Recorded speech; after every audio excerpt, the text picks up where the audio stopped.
fun to watch. And it's gone! Oh, wow! How about that? What a comeback! Bogey! Deep into the night. What a catch!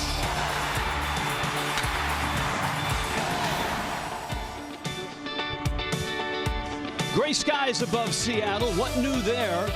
But the sun is scheduled to make an appearance. We're all hopeful for that.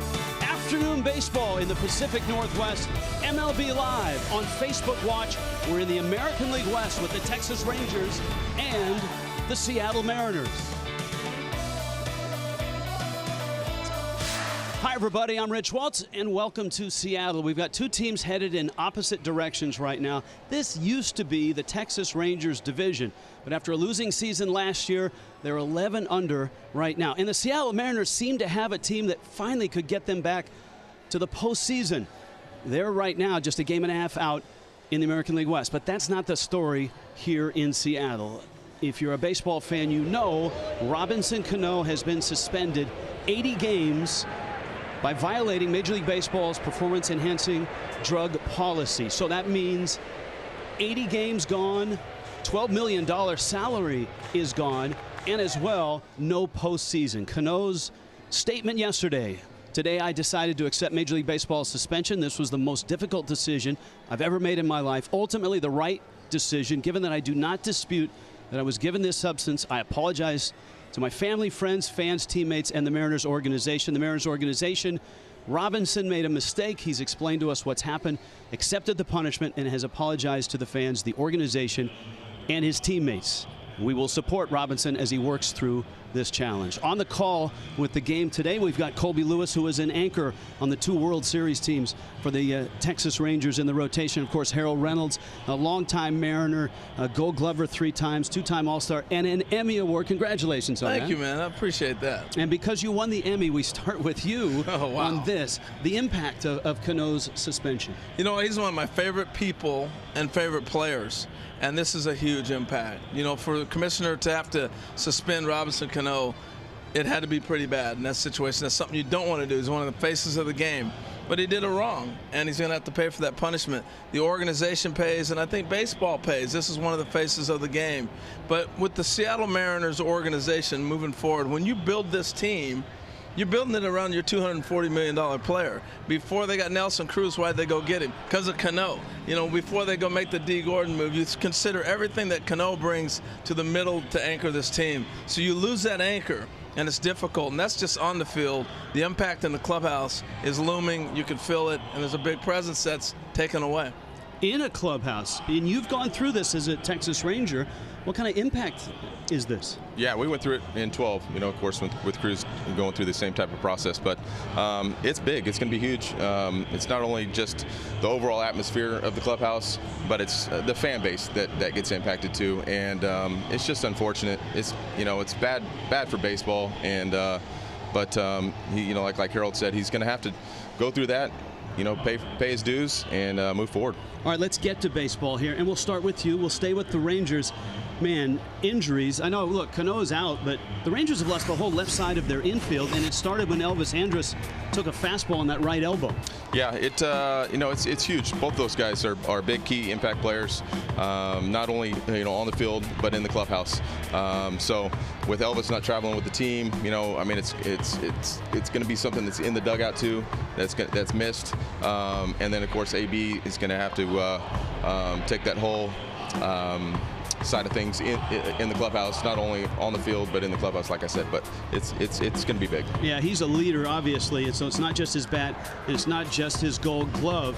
He has re-aggravated the hamstring. He's on the disabled list now, and that's kind of an ongoing situation, certainly for the Texas Rangers. Now, the Rangers are still young, and they are still talented. They've got some powerful bats, young powerful bats in their lineup. So I guess if there's a silver lining, we're going to see what these guys can do without that pair, at least for the time being, and that's Nomar Mazara and Joey Gallo. Yeah, for sure. Nomar and Joey are both going to get situations where they're going to go out and be able to play and pretty much essentially become kind of the leaders on this club right now with both those guys being down. Connor Falefa is also going to be in there, and you know, it's going to be those type of guys that are going to have to help lead these guys, the other younger guys, even though they're young. They're going to have to lead the other younger guys coming in and take that role. Harold, we turn to you, and for the Mariners, this is as long in terms of length lineup as they've had. They've got depth offensively, and they've got to replace Cano not only in the field, but also his offense. Well, let's start with the offense, because he's the guy that's going to play 162 games for you. And the biggest thing, you have Segura off to a great start. The Mariners are playing, like you said, the best ball they've played at this point in a long time. He's a 200-hit hitter. Then you got Seager, who's got the power, playing on the corner at third base and the left-hand side. The combination was working great with Nelson, Cruz, Cano, and Seager in the middle of that lineup. But the guy to me that stands out above them all right now is Mitch Haniger. This guy's an all-star player, people. If you haven't watched him, you'll enjoy watching this guy play. He's leading home runs, he drives in runs. But the big change is going to be D. Gordon. They got D. Gordon to play the outfield. But in return, they picked up an all-star second baseman. So that move in the winter that seems so crazy, like they're putting him in the outfield, maybe they knew something. He's going to play second base for the Mariners. And he's taking some ground balls last couple days to polish up. He'll play the outfield in this game, but he'll be back at second base. But do you replace Robinson Cano? No, you don't. He's one of the great players in the game. But you can only try to get a little bit from everybody, and hopefully that collection works out. All right, we'll have the call of the game. We'll be joined by the fourth member of our broadcast team. She'll be everywhere here at Safeco Field today, and that's Elise Woodward. Elise?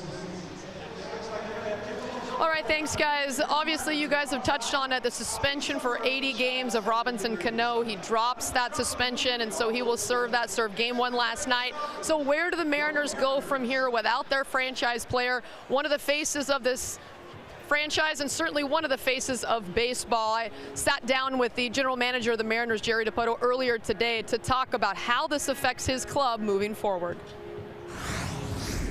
Obviously, losing Robbie is a very disappointing thing. We have all experienced, I guess, disappointment, frustration, but you have to get over it quickly. It's baseball. We've got another game today, and you've got to rebound and figure out a way to fill the void. You know, we have a social responsibility that we have to accommodate, which is we're doing the right thing. Robinson's doing the right thing. He made a mistake. We're going to make sure collectively that we all solve it in the best way we can. He's going to come back. He's going to be a big contributor to this team and future Mariners teams, and we have to figure out how to bridge the gap between now and then, and that starts now. Well, bridging the gap is going to be interesting. You have a Gold Glove second baseman on your roster, but he's learning how to play center field, which is difficult with all the different factors. What do you decide? What factors do you weigh when moving him potentially back to second? You know, we've actually had two different decisions to make as it pertains to D. Gordon and his present and future positions. D, we transitioned to center field. It was a real difficult undertaking for him, for anybody, to learn a position of that kind of nuance on the fly at the highest level of baseball. He did a great job with it. We had determined when Robinson Cano was hit by a pitch this past Sunday that we did not want to move D. Gordon into second base because we only anticipated it being a 2 to 4 week stretch where we were going to need him, which wouldn't have been fair to D or the team. Now that we're talking about a 3-month stretch, different story. So we had a conversation with D yesterday. He's going to take 3-4 days to start to acclimate himself to ground balls, working around the bag and the double play turn. And hopefully over the course of the next week or so, we can start getting him back in towards second base because he now becomes our best second baseman. You're a season high, 7 games over 500. What do you do with almost $12 million to play with? Do you have any idea of how to fill that void? Some ideas, you know, and we're working on them now. Obviously, this does give us some flexibility to go out and answer issues, whether they be at second base and the outfield or other areas of our team that would like to improve. But we're not going to take it lightly. The market usually opens up sometime around mid-June. My sense is that this market is opening a little bit earlier this year. So now that the light's on in the supermarket, we'll start to take a look at what the possibilities are. And as is usually the case with the Mariners, we'll be fairly aggressive. All right, we appreciate your time, Jerry. Thank you. My pleasure, Elise. Thank you. Well, Jerry Dipoto has earned the nickname Trader Jerry because of all the moves that he's made. 140 players have come in and out of this organization. He's only been the general manager for 3 seasons. He is not going to be scared to make moves. And now, guys, he's got almost $12 million to play with that money that they no longer owe Robinson Cano. All right, Elise, terrific job there. Thank you for that. Let's dive right into baseball here. The Texas Rangers lineup looks this way. Delano DeShields is in center field. Shin-Soo Choo, the DH. Jurickson Profar is heating up at shortstop. Nomar Mazara in right field, and a double and a couple hits last night. Joey Gallo homered last night. Isaiah Kiner-Falefa at third base. Rugnet Odor is I'm at glad second. you said that one. Ronald Guzman's at first, and Carlos Perez is the catcher. DeShields comes to the plate. Christian Bergman. Colby, what do we have with Bergman here? We got Bergman. He's featured today. Let's see. We got a cutter, slider, and a curve. Fills up the strike zone, and he can pitch up. You know, they're all about these spin rates and all that kind of stuff. So we'll see what kind of up in the zone type of pitcher that he's going to be today. Up in the zone, and a fly ball to D. Gordon. And this is a ballpark here in Seattle that if you can pitch to center field, you can get outs in the air. Yeah, Colby got here yesterday, flew into Seattle and said, I'm ready to pitch. This is a pitcher's dream. You got that right. Well, look at the defense. D. Gordon, we've talked about. Haniger's in right field. I think the big thing here is, though, looking at Andrew Romine at second today. Yesterday it was Gordon Beckham, so they're trying to fill that spot. The other guys have pretty much been pretty steady, but Ryan Healy is starting to swing the bat for the Mariners as well. So that's kind of the defense for the M's. Spacious ballpark, though. And is it nice to pitch here or what? When I was here, that's it. I mean, I felt like I just lived down and away. I mean, I felt like when these guys come to the plate, especially day game and stuff like that, you just pound the strike zone and fill it up. And I mean, you're going to see that today with Bartolo doing that, and with the amount of fastballs that he throws, it's going to be a good day. Choo swings and misses. The count is 1-2. This has been the personal playground of Ranger starter Bartolo Colon. For Christian Bergman, just up from AAA, an emergency start with the rain out and the tough road that the Mariners have had. They needed a starter, and Bergman, who's been in and out as a kind of a swing guy a few times, gets the ball here against a Texas team that is 16-27. Bergman is out of Southern California, University of California at Irvine.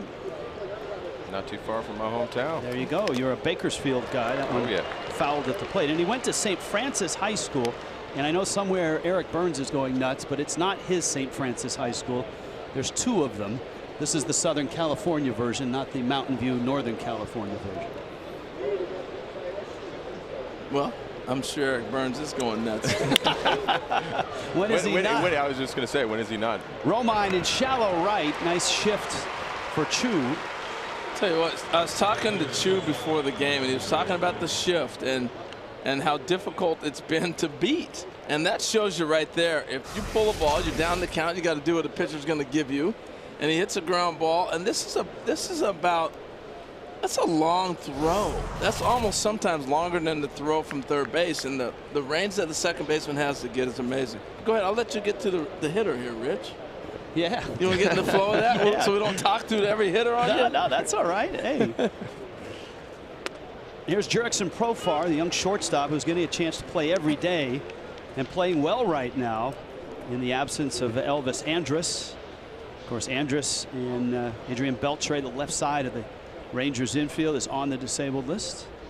You know, at one point, Jurickson Profar was the #1 prospect in all of baseball.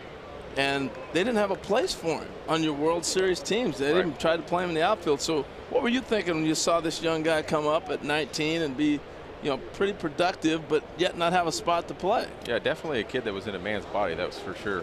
Just the way he's built, he's got huge shoulders.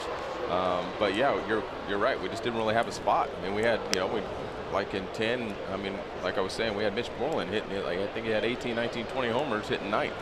So it was just a situation where he just kind of had to, he was just down there, had to get reps, and on a team like this, like it is this year, he's getting that opportunity with Elvis being down. So yeah, he just pretty much I just had to buy his time. And after those 2 seasons where he had trouble cracking the lineup, he had a shoulder injury, a severe shoulder injury, which really took 2 years away from him. Yeah. A labrum surgery. So it's nice to see him playing every day. It's nice to see him producing. Bergman, an off-speed pitch that misses out. And to that point there, Rich, I think it was because of all the different angles he had to throw from. You know, you come up short, then they move him to second, then put him in the outfield. And that was place him third. That was my concern with D. Gordon. I was talking to D about that today. There's another ball yanked down the line foul. Is that he's going to come back to the infield. It's a different arm angle from second base. Nice catch right there. That's a heck of a play. That sign him up. That's a one-hand grab. If I was in the stands and I knew Jerry Dipoto had made 140 player moves, I'm going to try to catch a ball. Hey, Jerry, you never know. You got 12 million. He's got 12 million to play with. Profile, a little tapper left side. Seager really good on that corner, and he flips it on over to first in time. And for Christian Bergman, emergency starts just up from Tacoma. A really nice first inning, a 1-2-3 first. Now as we turn our attention.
Pounds the fastball. He'll mix occasional breaking balls here and there, but he changes speed so well with that sinker that it's basically two or three different pitches for him. So Gordon in the leadoff spot, and he takes a strike.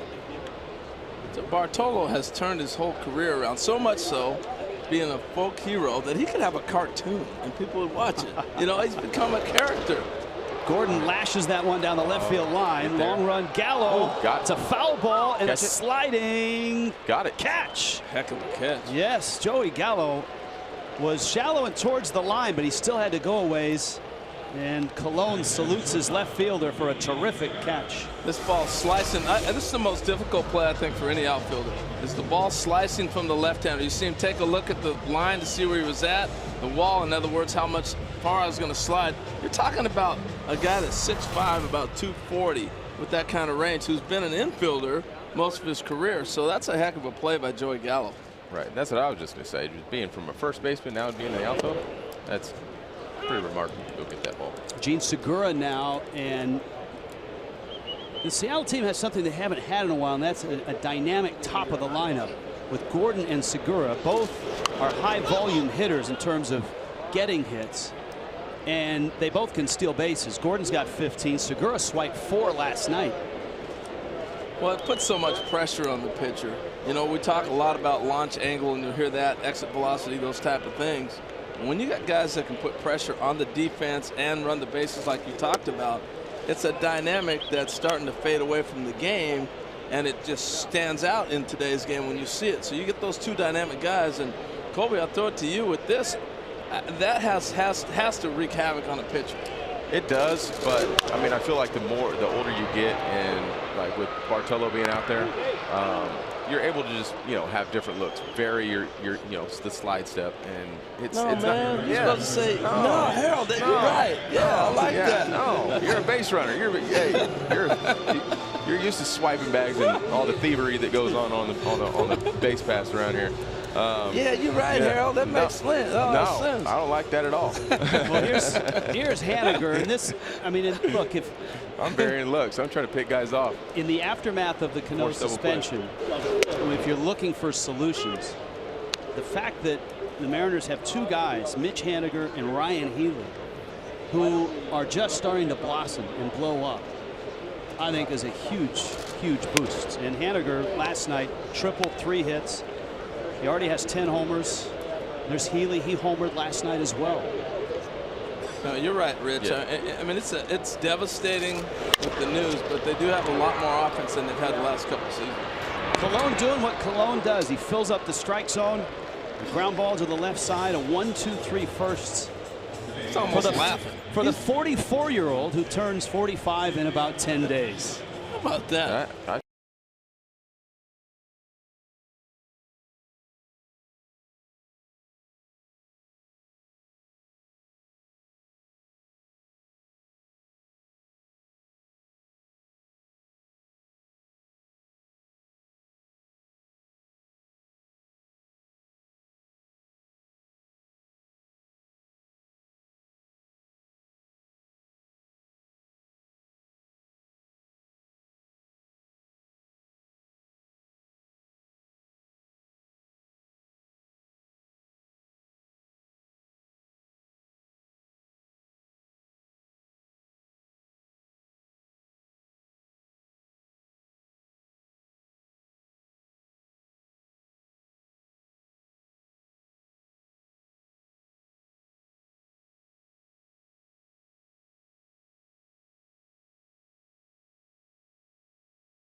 This is Eric Burns. We remember him in Seattle where he finished his career, but some of the other fun stuff, Casey and Roger Clemens and the Houston Astros, fun to see your Major League Baseball stars and a chance to follow them closely on Instagram and social media. All right, Elise, thank you. Of course, we knew Eric Burns would make an early appearance. Mazzara smokes one up the middle. Nice stop by Segura. The Rangers may be the most shifted team in the American League, with it, especially from the left side, the big lefty bats. We saw Chu hit into the shift, and Mazzara robbed of a hit there. Joey Gallo and Isaiah Kiner-Falefa also due up here in the second. Boy, that was a great play. A great baseball play. You got a fastball, he turns on it, hits it right back up the middle, and Segura with a nice backhand. And then he has the presence of mind. Take your time. You see him look at the runner. He's got such a strong arm. That was a great play. Joey Gallo now. Gallo homered, did a couple of hits, and you can see the shift for Gallo. You know, I saw a shift for Gallo. I can't remember which team it was last week, where they put everybody. That ball. Left center field and deep. Gordon back at the track, wall, and he makes the catch. That's what I'm talking about right there. Safeco, baby. That was a pitcher's safe ballpark. I'm thinking that ball's done. Yeah. He hit a ball last night like that to left field. It was on the line that went out. And just watching D. Gordon's reaction, that ball just died. It got to the warning track and died. Well, on the West Coast, in some certain ballparks, you have what they call the marine layer that doesn't really burn off until later in the day. San Diego, sometimes Dodger Stadium, San Francisco. You get a little bit of that here For sure. in Seattle. Oakland. Yeah. We call it the Same thing. Mariner layer here. Mariner layer. You know, we're in Seattle. Seattle, baby. You got to hit a ball here. Isaiah Kiner-Falefa. Yeah, and the fences used to be actually deeper over there and left. Well, I remember when Albert Pujols came to the Angels after playing in the NL Central in those bandboxes and that. Oh, yeah. division there. And he had a ball in Anaheim one night, and he put his head down to start jogging, looked up, and it was caught. And his reaction was like, what? I was like, get ready for Oakland and Seattle. Right. Because it ain't carrying Anaheim either. Bergman's been sharp, and he dots the corner and count now 2-2 on a young player that not many people have heard of, but the Rangers are very high on this 23-year-old out of Honolulu, Isaiah Kiner-Falefa. And he dribbles one out Segura's way. On the run. And how about this? Christian Bergman has retired all 6 that he's faced. That's an 8-pitch inning with a 30-year-old right-hander.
Dome. His ERA was close to 20. Yeah, he was facing some clubs that could bomb some balls too. When you're talking about Griffey, Buhner, Edgar, they were raking. And that was the Homer Dome. Yes, especially when there were people in it. It got warm and the ball flew. Kyle Seager now, who's been a rock at third base for some time. This is his 8th year in Seattle. Seager last night had a big hit, a bases loaded triple.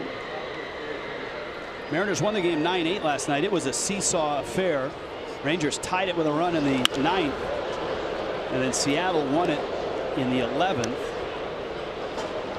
Guillermo Heredia had the RBI single, and for the Mariners, this has been a really tough stretch. 3 cities, 3 games, 3 time zones.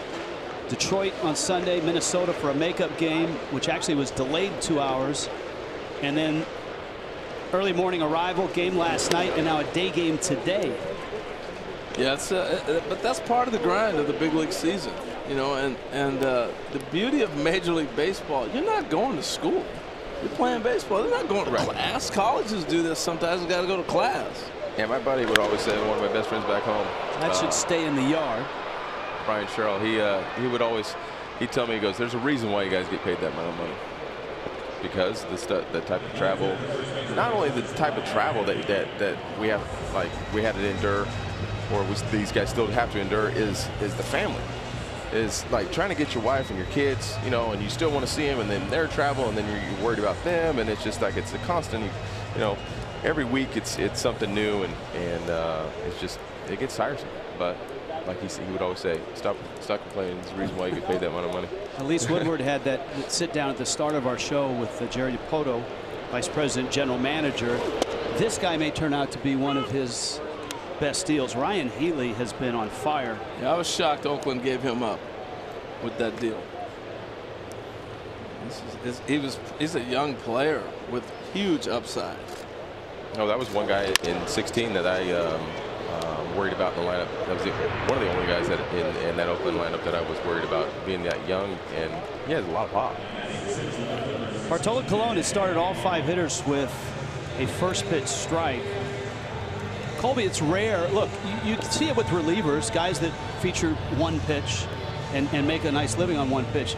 It's rare that you see a starter that is just fills the strike zone up with the fastballs that Colon does and has the type of success that he's had. How does he survive that way? Well, I think it's, I mean, the way he gets inside the ball and in the way it creates the sinking action that he does. It's the two-seamer. I mean, I remember seeing him when he was younger, and when my rookie year, and he came in for Gamble. He'd come in and throw that pitch at 93, 94, and I forget who it was, doubles in the gap, 2 outs, and then he rears back and throws 98, 99. And so the transition has been for him over the course of his years is just being able to manipulate that sinker. And I felt like it was a lot, real similar to me, being young, throwing hard, then at the end of my career having to really, like, So you're saying you were Big Sexy? No. You needed a nickname. No, I know. Yeah, I have one, but I don't like. I don't know. Nicknames are nicknames. Mike Zunino at the plate. Zunino caught last night. Really had a nice offensive year last year. Popped 25 homers in 124 games. Yeah, he was one of those guys, a high draft pick, the #1 pick really for the Mariners that year, and he really struggled.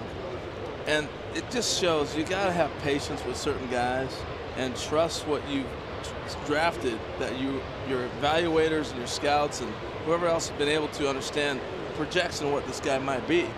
He's been a great story, and it takes some guys a while to adjust to the pro life, particularly young catchers today, when they want you to run every pitch, every situation, every study. And I think the one setback with college baseball to pro is the coaches call so much of the game. Right. So then they send a kid into pro baseball. He's got to learn how to call a game. Well, now I've seen a couple games where they've got the earpieces on the catchers. You seen that? No. Yeah. What do you mean? There's earpiece. It's sitting behind him, and it goes into his ear, and so they got the microphone from the dugout telling him what pitch to throw. The NFL now? Oh. Wow. Yeah. It's amazing. No, I think it's you got to let the kids play. That's the one thing I don't like about the college game. It's a learning process. Yeah, let them go. Yeah. Gamble's at first, Zunino at the plate. Colon with a 1-2 pitch.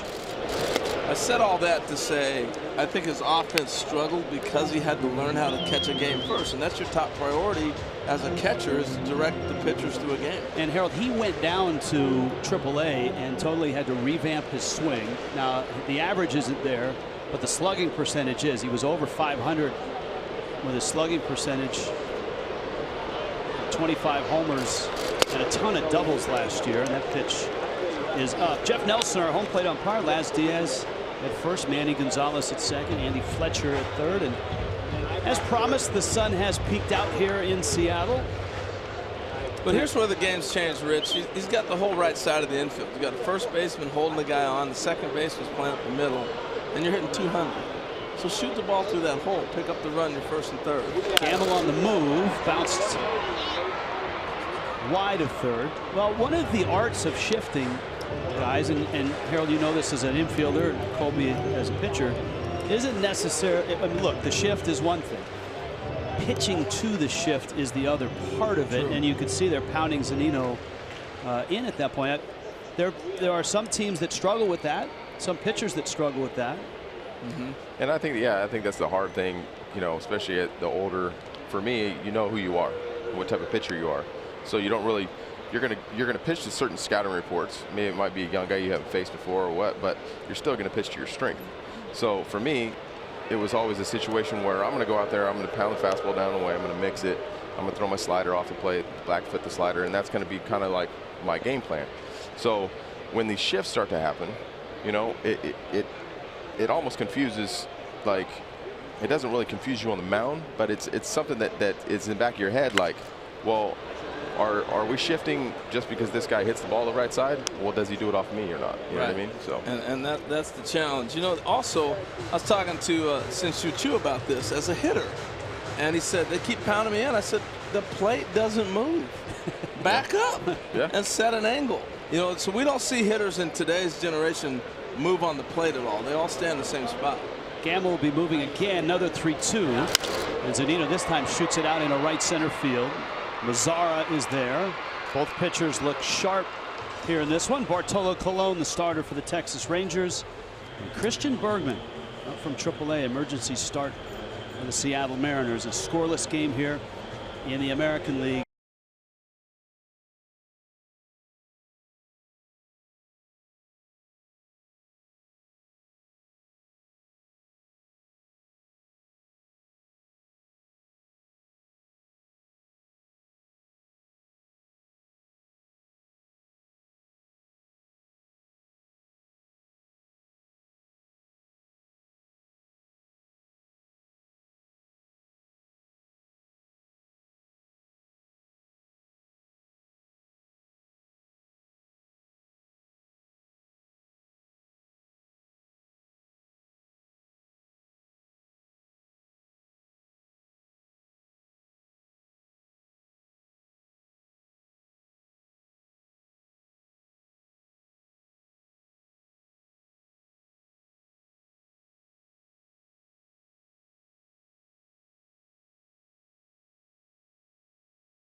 The shift just for the fact because I have a game plan against hitters. You research, you look at their strengths and weaknesses, and if you're able to execute on both sides of the plate along with up and down, then you understand what's going to be a hit. And just from the nature of how you've come up all the way from Little League into high school and the pro ball, you just already know when a guy makes contact, you know where the ball's going to go, and you know that there's a guy not there, and therefore you can accept the fact that the guy earned his hit because you didn't make the right pitch. But if I'm making the right pitch and all of a sudden this guy now gets a hit because we did a position change, that's when I think I get a little bit frustrated, and then that's a little bit harder to then try to execute the next pitch when you're thinking about the previous outcome. Is that when we hear the no? Yeah. Yeah, there's a little bit more words, I guess, that kind of get covered. That's when you want the crowd to be a little bit louder. Right. And with Segura pulled over on the first base side, Odor bounces out. Christian Bergman looks sharp. Ronald Guzman is the hitter. Now, look, you, I'm sure, as an opponent and especially pitching for the Phillies, had a chance to face Bartolo Colon. What's it like having him as a teammate? Is he as much fun as it appears from the outside? No, he is. He's got this just this personality. I mean, he's very calm, but yet he will just shock you in moments. I mean, he'll have fun with you. He really is personable in a level because he does. He comes around, he says hi to everybody, wishes them the best every day. And I think that's just kind of something nice to be able to see, because we're here with each other every single day, rain or shine, winning streaks, losing streaks, and he just keeps the same sort of demeanor, and he's just got that big smile, and so it's just a breath of fresh air to be able to have somebody like that on your team. Hey, Cole, so to me, as I look at this club and they're rebuilding, as we see it fly out to left field here, ball not going anywhere in this ballpark, we've well documented that.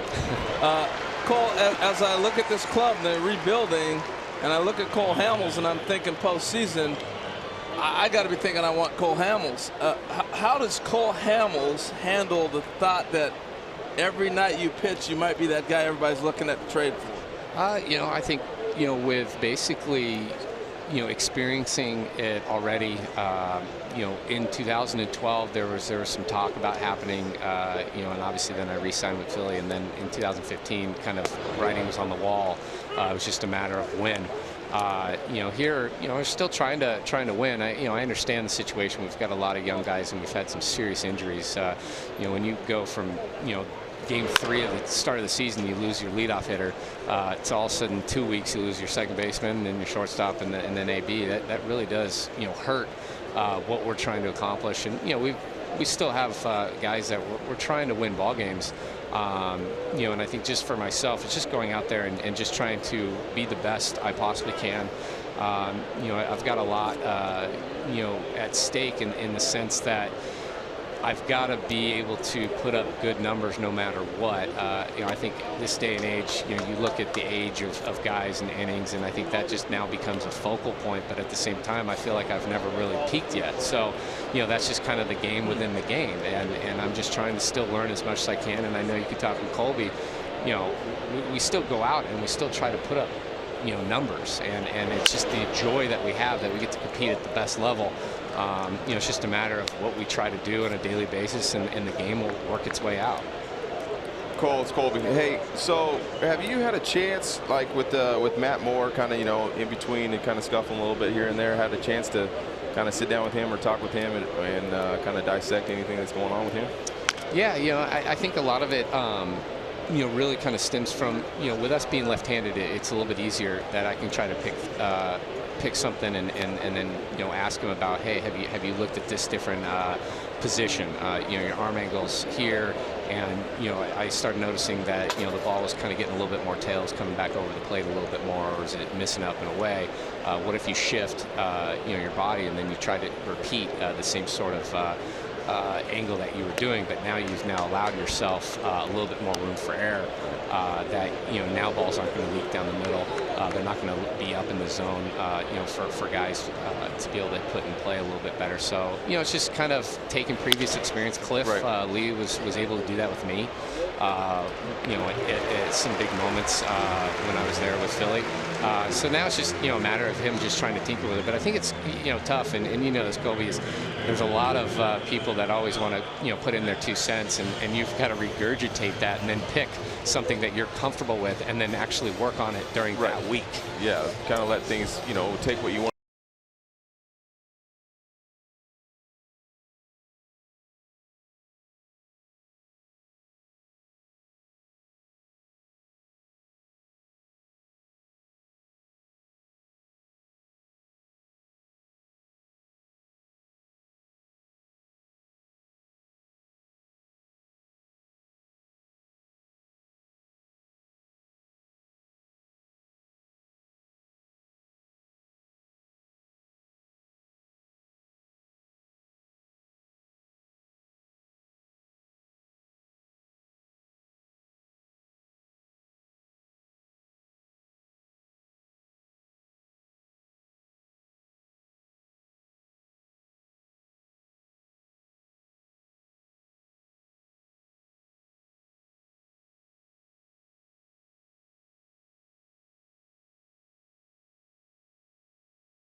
Do you put Gordon back in center? This is a tough one because if they don't make a move, they're not going to be in it. And Jerry kind of alluded to the fact that, yes, we have the money to spend, but he almost told everybody, but don't look at second and center. Right. We're going to go fill some needs. So if they go get a pitcher, they go get a Cole Hamels, or they go get somebody, they still need a little more pitching depth, and I think the bullpen needs a little help. I think they go there before they go to the offense. The offense, I think, is fine. They do that, they'll be in the postseason. If they don't, they're not going to make it. This is Andrew Romine at the plate against Cologne.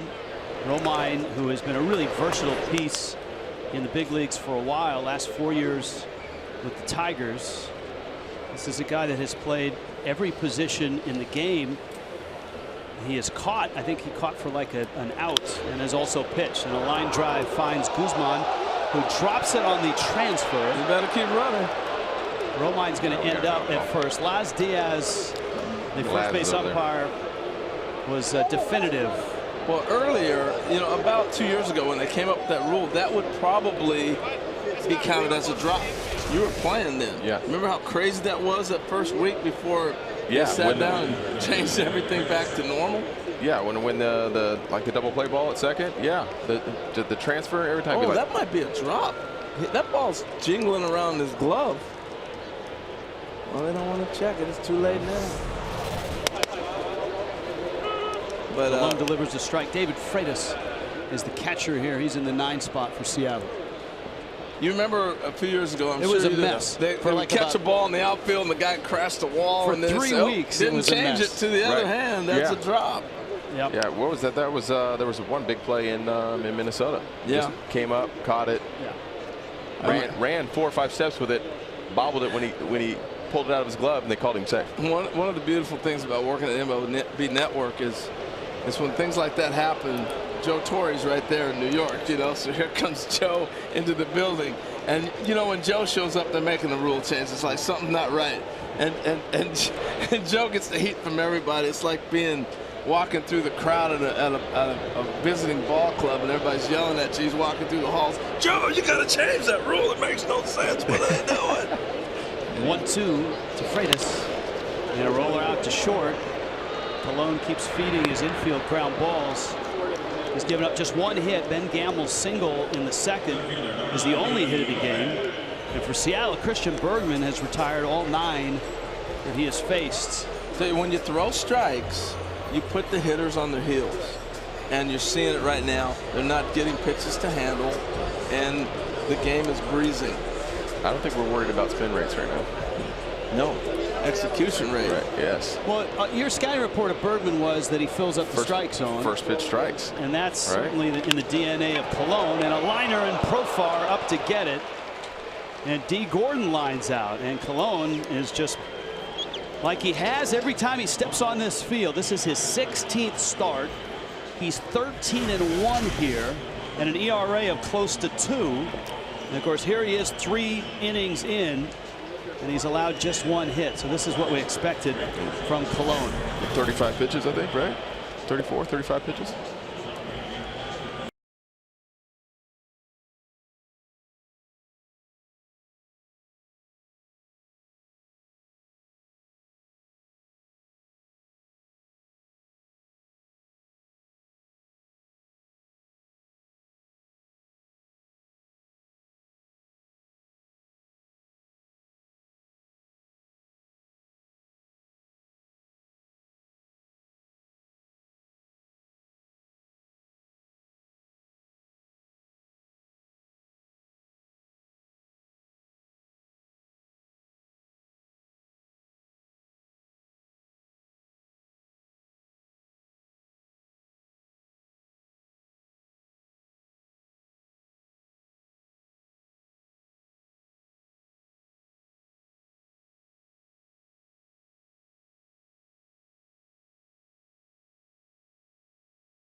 in Tacoma, but what he's doing here today. So Bergey's off to a good start. He made a few spot starts for us last year, did a nice job. He's going to move the ball around. He throws a lot of strikes. You're going to see early in the count contact most times. Our defense needs to be on their toes in those days, and the guys know it. And you actually get a lot of good defensive plays when you got somebody like that out there. So hopefully he can get us deep in the ball game. Our bullpen's a little bit worn out, so we'll take as much as we can get out of Bergey today. Skip, thanks for the visit. Good luck, and we'll see you. We've got another one of your games here in about 2 weeks. Sounds good, guys. Thanks. All right, Scott Service doing a fine job here. Last year, the dip in his first year, just outside of the wild card, and right now a game and a half out in the West. You know, it's interesting. Like Bergman, he was talking about, had a few spot starts for them. You also see a guy like this in spring training. So when they make a move and they figure, hey, we need a guy to come up and down, the luxury here in Seattle is Tacoma's about 30 minutes away, so you can bring your players up from AAA. And you got a good idea, and he can be comfortable quick and early. Delano DeShields bounces out. Bergman getting a lot of ground balls. 7 of his 10 outs have been ground ball outs. And that two-seamer, that sinker that he's been throwing, and the cutter as well. And like to hit on you with what you were talking about, Harold, is like not only the Tacoma being 30 minutes away, but the weather. The weather is the same. Interesting, you know, you're not really going from one hot place to one cool place, so or one cold place going to a hot place. So Colby, he starts to go through the lineup the second time around. What do you do if you're on a roll like this? You stay with what you're doing, or do you try to mix things up? No, whatever got him out the first time, you just keep pounding it until they make the adjustment. That was always my motto. Until they go out there and get it and they make that adjustment. Shoot, I remember facing Trumbo a couple years ago, and I think I threw him 17 straight sliders. So. And then, 17 straight sliders. Yeah, it was. I think it was I'd have to look it up. 16 or 17 straight sliders, and never made the adjustment. And punched him out 3 times. And on the 4th one, he got a knock. It was a broken bat single over Elvis's head, but it was, I mean, I just, if he's not going to make the adjustment, then I'm not. So. Shin-Soo Choo up right now. Seattle has spent. Gene Segura spent more time on the first base side of second, it seems like, in this game than he has over in his normal shortstop spot. And as I noted, the Rangers are one of the most shifted against teams that you'll find. And Choo. Well, it's interesting. There's a study going on right now. There's been a lot of conversation about almost like they do with the zone in basketball. You have to set the defenders in a certain spot. You have to have 2 defenders on each side of the bag, like in this case, a shortstop or somebody. Choo launches one to center. Gordon back at the wall, leaps, and he got it.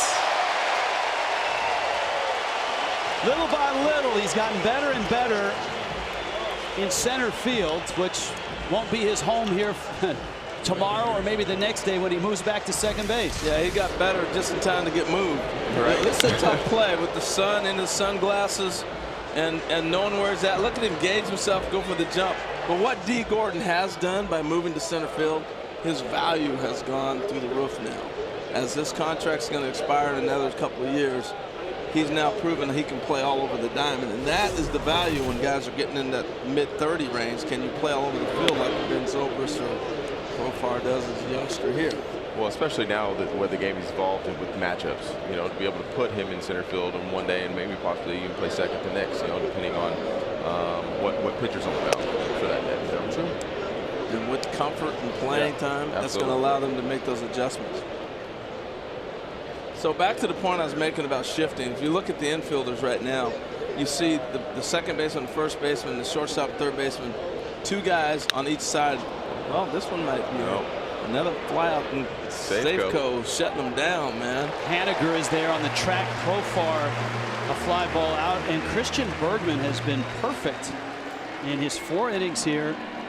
In a start up from Tacoma. Bergman in emergency filling a spot. He's not been dominant in terms of strikeouts, but a lot of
Before we let you go, did Colby play for you? Yes, he did. Yes, he did. Give us a scouting report. I can't believe how quiet he can be sometimes. He's chirping up here. Can you believe how much he's talking? Absolutely no. Let me tell you something. He's a silent assassin on the field. This is no better competitor than Colby. He knows exactly what he can do. He takes his stuff out there every single day. Right. He pitches well and competes. We better let you go. Yeah, I got to go check on my guy. All right, Skip. Thanks for the visit. And let's hope Bartolo Colon is all right. That ball hit hard off of Colon. He got the out. Tell you what, he's a great athlete, though. I think he gets his glove on this. This is a rocket back at him, and he didn't get his glove on it. but I mean, he's got a little protection there. You know, he's got a little bit. That ball's hit hard. Have you been hit before? Oh yeah. How many times? A bunch of times. Oh, did you not? The one in 16 when I got that 105-mile-an-hour one off the back of my head, and the door caught it in the outfield. No, I missed that one. Yeah, that's a good one. How long did it take you to recover from that? One warm-up pitch and ready to go. Oh my God! Look at him; he's grabbing his belly like, "Hey, it hit me." Yeah. You said he had some protection. He got some protection there. I put hey, since I haven't played this last year, I got a little protection. That's not right. That is not right. Bartolo has feelings too, guys. Hey. Yeah. He is. That's fine. Having had the pleasure of watching him a lot in the National League East. Just a wonderful guy and a terrific leader. And talking to Jeff Bannister, one thing he told us in the meeting that Colon has been a really nice addition to the rest of the starters. Having him around is nice for the younger guys. Now they released him in spring training and brought him back, right? That was an unusual deal. I'm almost positive. We just I think there was a negotiation based upon look, you're going to go down there for 10 days, but you're going to have the spot start. Yeah, because he came back and he actually started. Right. Yeah, because we didn't have the roster spot available at the time, so they said, all right, we're going to take it out. We're going to make the move. You are going to make this start in whatever it was, April 15th or was his first start or something like that. So they just wanted to carry. I think they wanted to carry either one more position player, one more bullpen guy for that, until they needed that fifth starter. And that's the luxury of a veteran guy to go, okay, I can get myself mentally ready, physically ready, and I'll come back. Mitch Haniger, right center field. Ball's well hit. Mazzara has room. And that triangle out in right center, about 375 feet from home plate. Bartolo Colon has another out. There's only one hit in the game, and that's Ben Gamel's single back in the second. Kyle Seager comes to the plate.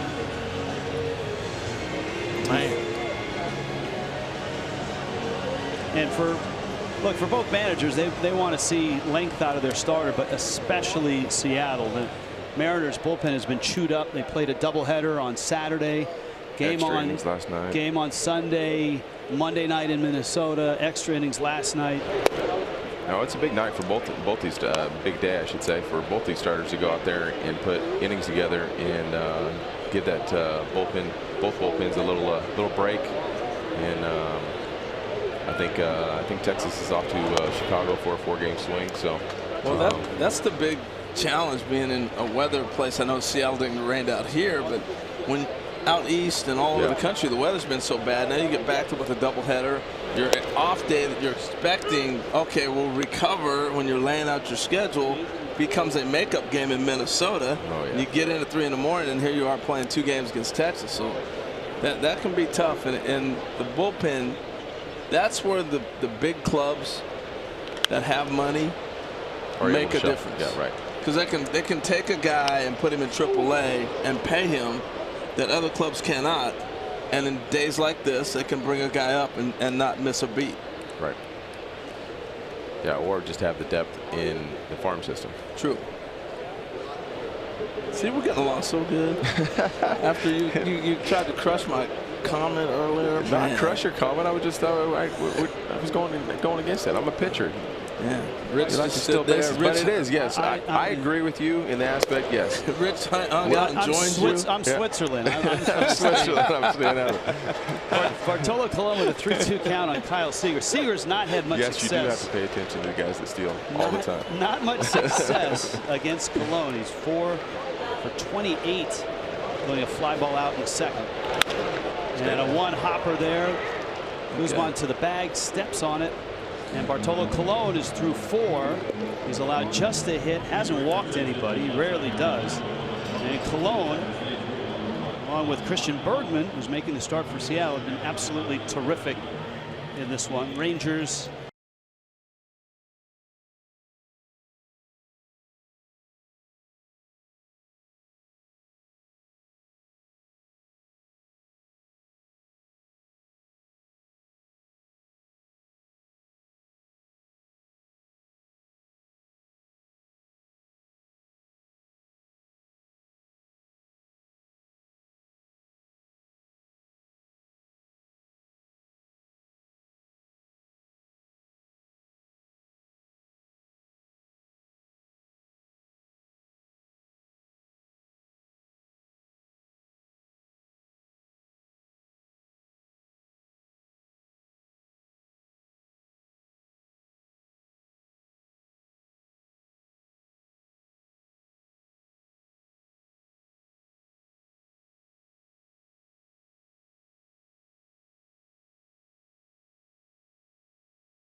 that cool thrill, swagger man. at stance. Golly, it was just that was the guy that I was enjoyed growing up. That's the guy that I had the most baseball cards. You know, my son and I went through them not too long ago, and pointing out all the stuff that how many cards I had of him. So. You still had baseball cards? Mine were in the spokes of bicycles. What are you talking about? And Harold, you grew up in the Northwest. You grew up in Corvallis, Oregon. True. Nomar Mazara is up right now. Bergman misses in. So was your favorite player a Mariner, or was there some other guy on a national scale? You know what? The Mariners came into existence in '77. So before that, we were Giant fans and Oakland A's fans. You know, that was the way you went that direction. I was a Giants fan, but when the Mariners came in, I started watching the Mariners. I remember watching Gaylord Perry win his 300th game, and Julio Cruz filled the ground ball. And Julio played with my older brother Don in the minor leagues. The Mariners and the Padres had a co-op team back then, and they played together in AAA. And when I was a kid, I'd go watch him play, and Julio taught me how to take ground balls. He taught me how to steal bases. And I went to my first Major League spring training, and Julio was the second baseman. And they're playing the Brewers, who'd been to the World Series, and Julio goes, "You want to play today, kid?" And I'm like, "What?" And he goes, "I don't feel too good today, Skip." And I got to start against the Brewers. And that was Julio's gift to me. Mazara to left, Gamble fighting the sun. Makes the catch. So Mazara is out. Bergman's retired all that he's faced, 13 straight. Joey Gallo comes to the plate, one of the more unique hitters in the game. You see those. Here's that shift I was talking about earlier. They actually had sometimes moved the center fielder all the way over there. Yeah, 4 outfielders in this look here. And here's the spray chart for him, hit by percentage. See, for me, I mean, I loved it, like that right there. Oh, if you just lay that down. There's nobody on that side. I mean, not anybody. Seager's actually. You push bunt that. You got 4 infielders on the right side right now. I like that, but I don't like it right here, believe it or not. Well, yeah, because it's nobody on, nobody out. Nothing game, and you got 1 out. I want Joey Gallo hit me a bomb and give me a lead for Bartolo. He hit it out of the stadium. Other than that, I love it in certain situations. Here, I want to see him swing. And you know what? Sometimes guys show bunts to track the baseball as well. When you show a bunt, you can track the ball a little bit better. And with Gallo, of course, the infield is shifted over, but the sky report, the outfield is pretty much straight up. In fact, they're shaded a bit to left center, and with good reason. This was his home run to left last night. Bullet, man, to left field. I saw that ball sitting down by the Mariner dugout, and that thing shot out of here. Yeah, and that's due to his size and his strength. I mean, if you look at it, I mean, like he's gonna hit those balls. But I mean, we need to hit a. The Rangers need to have him hit the ball to that side. It's okay. I know. It's all right. We need to get him out. Yeah. True that. He just did. High heater right there. See, scouting report. There it is. Bergman gets the strikeout. Spin rate. Gallo goes down. No, the interesting thing about Gallo was that he's a guy, you talked earlier, Rich, about pitching to the shift and guys pounding guys in. You're throwing him away and he's still hooking balls. That's why the strikeouts are so high for him. If he learns to take that ball the other way, he's got the power to do it, which we showed in that video. That's going to leave him on the baseball longer. And it's also going to get the ball into him when they want to think they can get inside. You know, in the game today, people are talking about the ball not being in play, too many strikeouts, too many walks. That was the first strikeout of the game, and neither pitcher has walked anybody. Come get it. Come get it. Segura going to barehand, and it crawls up his arm, and that's going to be a infield hit, right? A base hit for Isaiah Kiner-Falefa. You know, that's a teaching moment for you at home. If you're an infielder and that ball's bouncing like that, that's when you go glove. He's got a guy that gets jammed, so he's still stuck in the box. And I think he had more time. He could have used the glove instead of trying to go barehand. Once you barehand, you got to be sure. But I think Gene probably could have went glove, transfer to the hand to throw him out because of the read you get off that hitter. He didn't get out of the box very well. Agree with that. So Falefa, who can steal a bag, is at first, and that's the first hit given up by Christian Bergman. Of course, Mariner fans were treated to the no-hitter on that last road trip. Terrific work by James Paxton.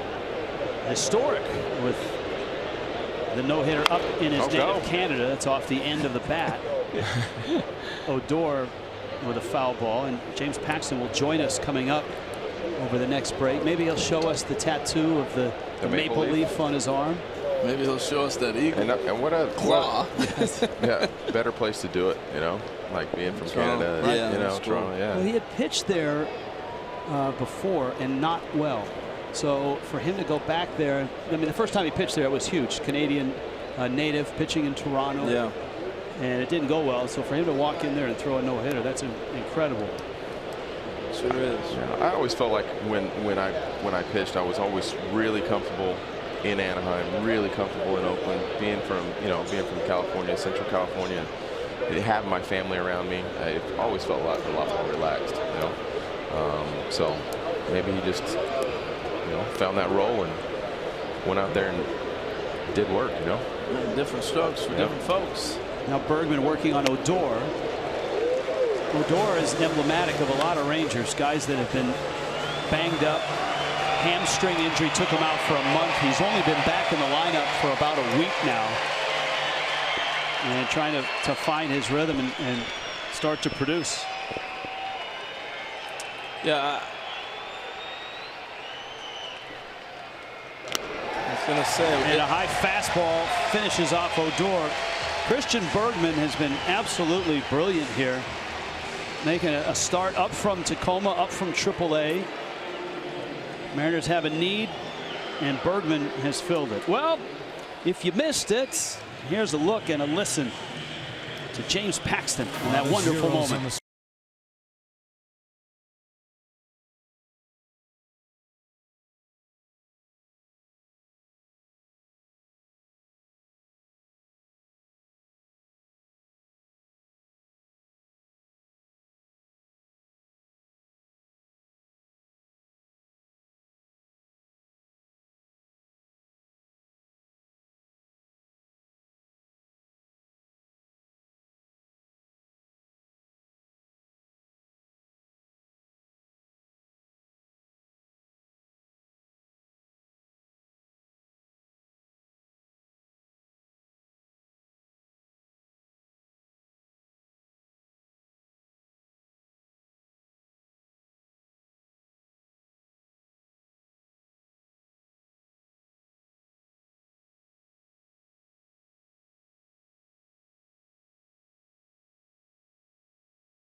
And I was like, oh boy, here we go.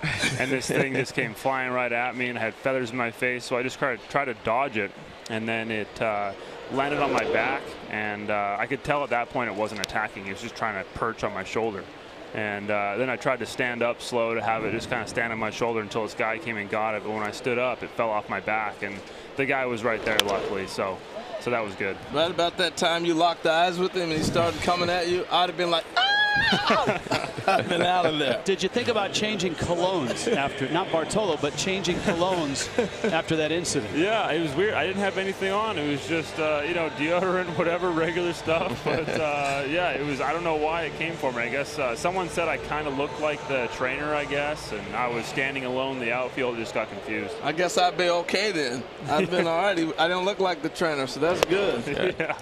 Hey, Exactly. Pax, Colby Lewis here. Hey, I know a couple years ago when I had a chance to throw one, I just want to know your emotions and how you were feeling the last couple outs there. What was going through your head? Oh man, it kind of had to be my own closer there. You know, I was just giving everything I had. You know, after Seager made that diving play in the 7th inning, and then the 8th inning, they made those 2 good plays on the balls that were hit hard.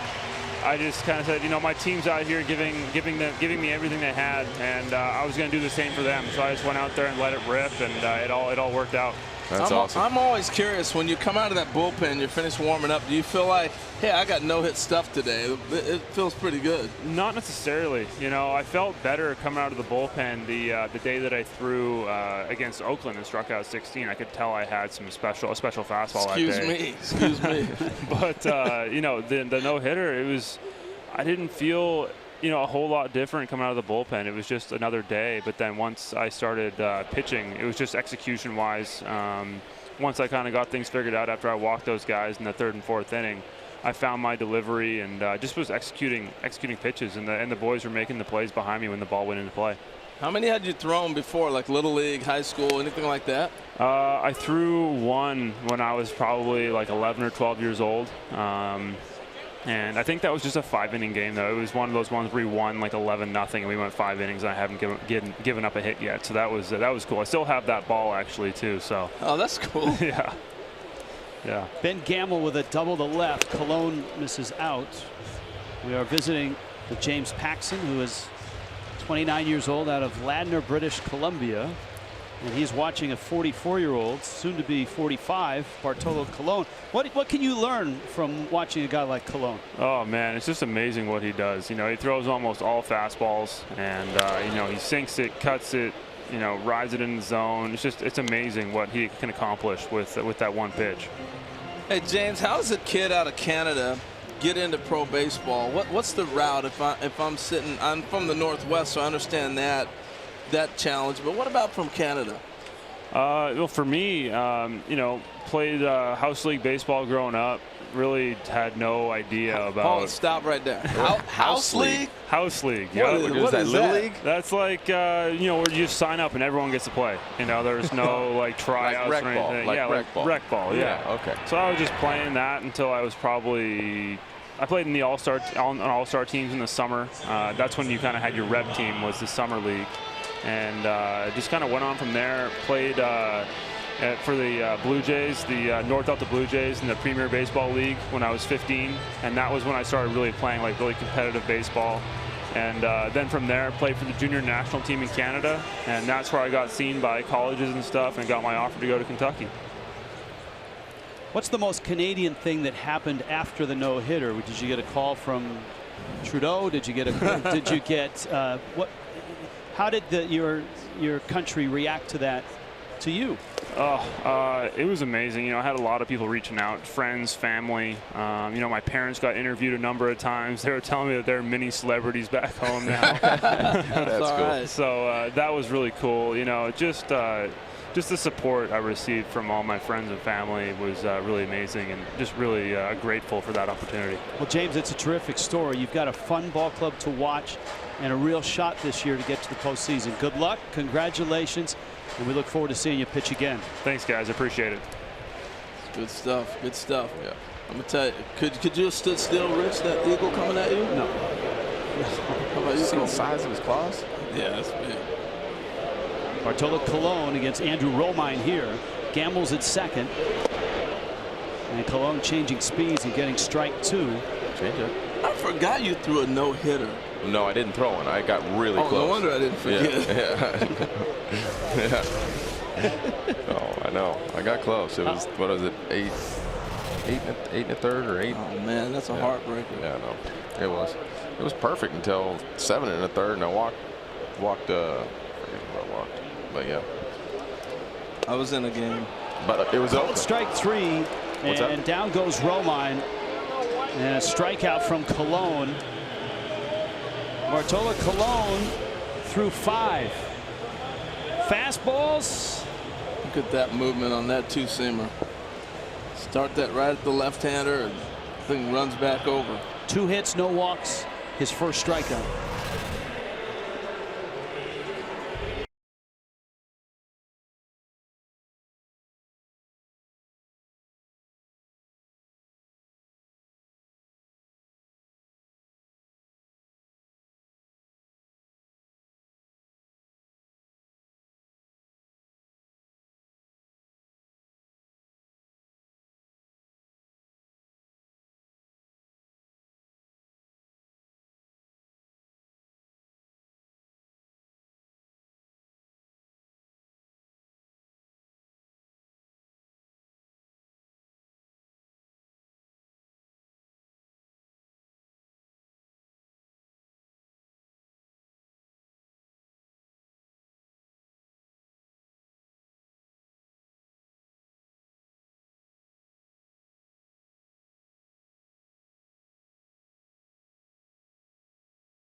And then you have to go through the process the independent program administrator does of determining whether that substance, the diuretic, the banned substance, was used to mask another substance. And you're also correct in saying we don't know what the actual PED was that he was trying to mask, but we know that what he did was considered a violation of the program.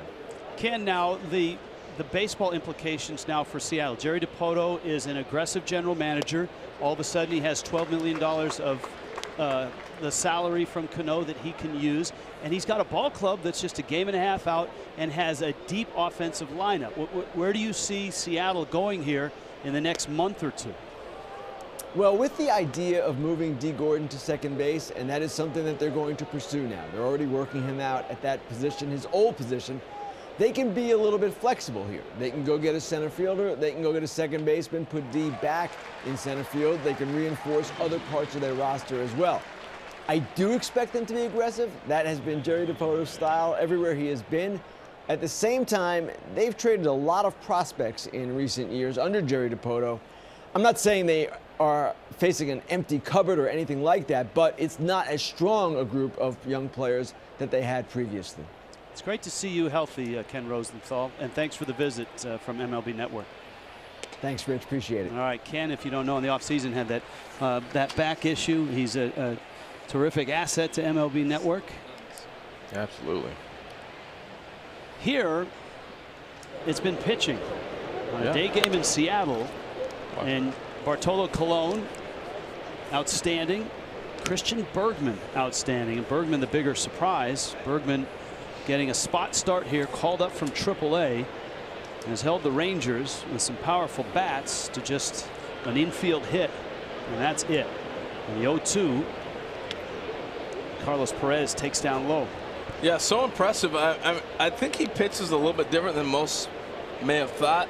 In this day and age of guys relying so much on video instead of let me stand on the on-deck circle and see what he's got, so to speak, that throwback, I think sometimes you overthink.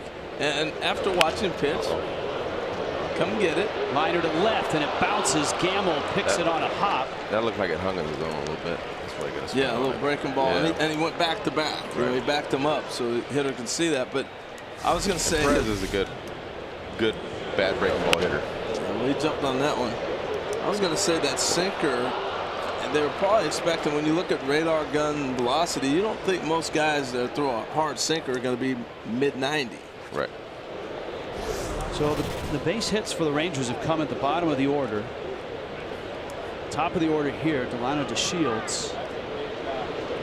And remember, Seattle's bullpen is thin. They want Bergman to get as deep into this game as he can. They used 6 pitchers last night. Texas also used 6 pitchers.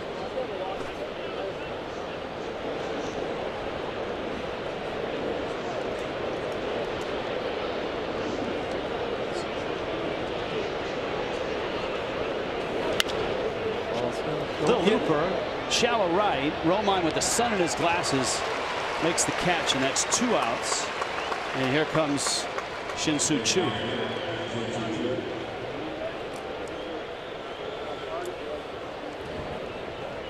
That's one thing pitching on the mound. I mean, I feel like when you face the bottom of the lineup, like, you know, one of my best pitch coaches I had is Mike Maddox. Of course, he was here for a long time, and he would always say, "Don't let your guard down." And so, at the bottom of the order. At the bottom of the order, you know, like, or after you face, like, say, you know, like everybody was worried. He always gives this analogy of, you know, facing Bonds, but who hit right behind him during when Jeff Kent had his MVP year, you know. Right. So, you know, because they would, I got Bonds out now, and then you let your guard down, and Jeff Kent's boom right behind him, you know, having an MVP year, you know. So, just really, as a pitcher, you really got to focus on, you know, quality pitches all the time. You know? This is Choo. Seattle has shifted for him, and he swings and misses a high fastball. And the count's 0-2. Boy, if Scott Service even gets just 6 innings like this out of Christian Bergman, he's got to be thrilled. No doubt about it. Bergman's saying, "Get me a run, boys." Yeah, 6 innings. He can go more than 6. Bergman's pitch count manageable. So he's got more in the tank if needed. He's been starting in Tacoma. He made 8 starts in AAA. Pitched to a 3.5 ERA. That's good for 100. Man. Well, you heard Bannister talk about, well, they got us in the rocking chair right now. He's got us in the rocking chair. This is a perfect example. He pitched Choo inside on the first 2 pitches. Then he's gone back out. And what he means by that term, a rocking chair, you got a player not knowing which side of the plate a pitcher is going to pitch on. So it's almost like if you had a chair, you're rocking back and forth. So he's moving the ball in and out of the strike zone. That's why he's been effective. There he goes back outside again. So you keep them with that effect. Colby, you were really effective in being able to do that. Yeah, just being able to bounce the ball back and forth, not really letting the guy set his eyes in one spot, you know, and that's the big thing. Or if you do, like I said with the Trumbo type of deal, just keep walking it off the plate.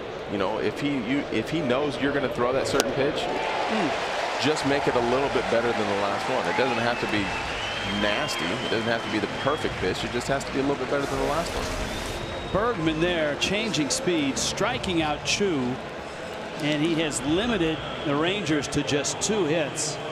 He's got, in terms of pitch count, he's got another couple innings. 74 pitches so far for Christian Bergman. Elise Woodward, where are you right now?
Zoom in on him, please. Not going to be good. No, it's good. It's a little chewy. Watch the face. Yeah. Watch the face. Watch the face.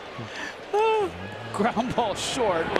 While you figured that out, what a play by Profar handling that tough hop right there. That grasshopper, woo, it might hop right out of your mouth. That thing is nasty. It is nasty. That is nasty. Woo, Remember wee. the segment we did with thumbs up and thumbs down? Well, 2 thumbs down. Sorry.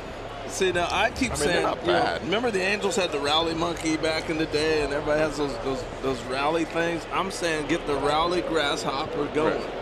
Break out the grasshopper and get some hits. D. Gordon up with 1 out. Cologne just keeps on keeping on here in the 6th. Freitas out number 1. Gordon is lined out, flied out. You got Segura on deck. Rich, hand me one of them donuts, man. There you go. Got cinnamon ones right here. Ooh, those are the Mercy. glazed bacon. Wow. This is serious. I like that. Better than the grasshopper. I'm gonna need a lot of water though. I'll tell you that. You'll be tasting that grass off for the rest of the day, right? Oh, man. 1-1 pitch to Gordon. Now these two guys have been linked to one of the most emotional moments in Major League history. It was the game after Jose Fernandez was killed, and Cologne was pitching for the Mets, and Gordon was leading off for the Mariners. Gordon came to the plate with Fernandez jersey, his batting helmet, his bat, from the right side of the plate, took a pitch, symbolic to open the game, and then promptly hit a ball up into the upper deck in right. I didn't realize Bartolo was the pitcher he hit that home run off. And Cologne was terrific in that moment. Gordon would collapse into his teammates' arms after that home run. And Cologne knew exactly what was happening.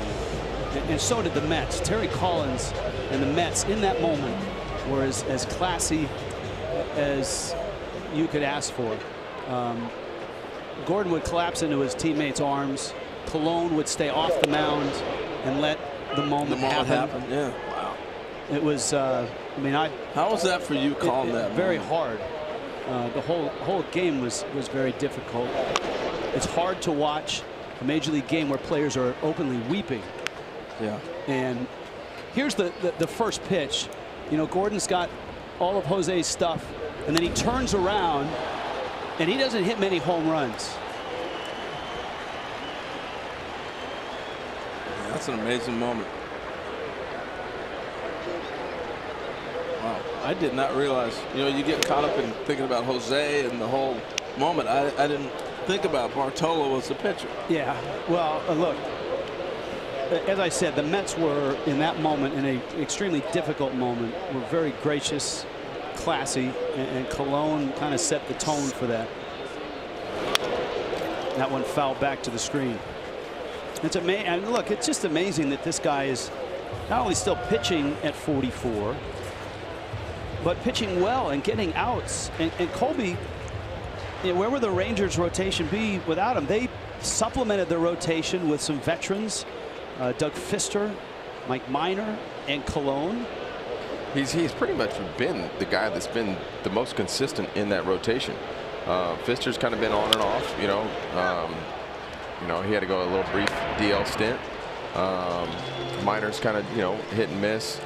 You know, Bartolo's a heck of an athlete too, man. Gosh, yeah. I mean, that's why they call him Big Sexy, I guess. Well, he's Big Sexy has rolled through Seattle's lineup. He's through 6.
rolling here. Jurickson Profar, Nomar Mazara, and Joey Gallo facing the 30-year-old right-hander out of Southern California, Christian Bergman. See, now, you saw Profar hit a ball to the wall, right? And here's the problem I have with a young player like this that can run and has the ability like he does, switch hitter, to look at the defense and see a second baseman playing on the back of the grass, the shortstop up the middle, and the third baseman over in that position. I'm sorry, they're giving me a hit every time I walk to the plate. If Jurickson Profar can't pull a ball on a bunt to second or down the third baseline to start an inning, shame on him.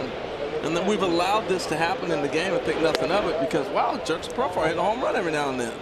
That's got to change. I can't have him hitting 220 with 4 homers. Right. We asked Jeff Bannister about that before the game. That one's popped out of play because, look, the Rangers have boppers. They're like the men of steel, that soft pitch or the slow pitch softball team that comes in and hits all the home runs with guys like Gallo and Mazara. He said when you have that type of power, you also need players that are versatile offensively, that can do other things offensively. And that's the challenge for the Rangers right now. Gordon's going to run it down. The Rangers hit a ton of home runs last year, but they couldn't get anybody on base. Their on base percentage was one of the lowest, just .320, and they popped 237 home runs. So scoring runs for them an issue because of that. And the hope is that, you know, you get Andrus back. He's healthy. He was having a good on base year. If Profar continues to blossom offensively, that he can get on base for you. Chu has been an on base machine in his career. Well, what people don't understand and we've gotten away from, you get on base percentage and you get walk because you can do one of two things. You either hit a ball to the ballpark or you can hit. I'm sorry, and more so if you have power. The guy has power, they're going to nibble. You're going to get your walks. But a guy that doesn't have power, you're going to have to earn that. And the way you can earn it is by getting base hits. And now they're going to nibble a little bit on you. Nice play by Healy. And the pitch 100%. to Bergman covering. And there's 2 outs quickly. And here comes Gallo. You send that text 100 every time, huh? You're the guy that sends that 100 when somebody says, hey, you okay? 100. 100. No, actually, you can look at my emojis that are sent. Most of them are all like thumbs up. The heart eyes for my wife, you know, that type of stuff. Because I'm a softie at heart sometimes. Most of the time, my brother wouldn't say that I was too much of a softie, but Joey Gallo is 0 for 2. He's flied out and struck out, and he swings through that pitch from Bergman. And again, this situation, I want Joey Gallo to hit a ball to the moon. It's a nothing game. There's 2 outs. Fine. Put everybody on the right side of the field. Joey, you hit it wherever you want. In this situation. And he's going to do that anyway. I was just in Winston-Salem in there looking at the Rangers A-ball club, and they said, I mean, it's a beautiful ballpark, by the way, for the White Sox high single A. Yeah. And the bottom of that scoreboard said 427, and they said he went up and over this huge scoreboard, and it had to have been 485 to hit that ball up and over that scoreboard. So and that was when he was in A-ball. So he's got tremendous pop, that's for sure. Well, Gallo's got 2 infielders in shallow right field. That's unbelievable. 2 other infielders over on that side. And a 1-2 pitch. And a swing and a miss and a gorgeous off-speed pitch from Christian Bergman. This is exactly what Seattle needed. Bergman going toe-to-toe with Bartolo Colon. And right now, a scoreless duel in Seattle. Now,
George Brett, those guys all come to mind for me. And then the greatest hitter may have been Hank Aaron when you start thinking about, and I'm leaving out Babe Ruth, you know, right. So he's down that list, but it's nice to have your name brought up in that conversation. What do you guys think?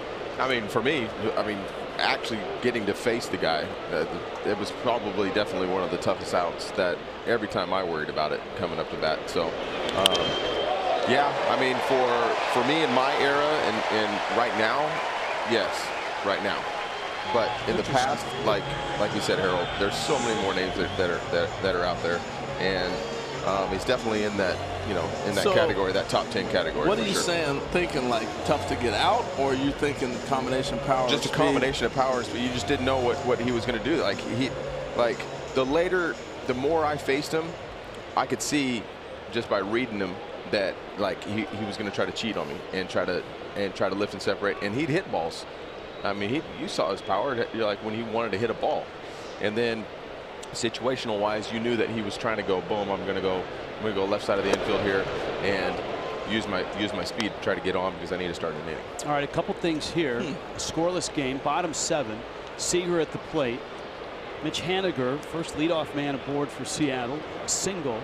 You've got Healy and then Gamble against Cologne, and Cologne economical here. 73 pitches, and that's it. Yeah. And this is where Seager's got to try to lift the ball. Last time a hard ground ball at first base. He hasn't had great success. I think you said 4 hits off him career-wise. Yes. But it'll be interesting to see if he pulls a ball to Odor. I want to see if the shortstop gets over there for the pivot. And if I'm on first base and I'm Haniger, I'm going all the way to third. Those are the things I'm thinking ahead. Right, and that's where Bartolo's got to take that in consideration. And he's got to bust his tail to get to third base and be able to cover that back. And Cologne has always been hard to steal against. His career caught stealing percentage is 44%. Major League average is 27-28%.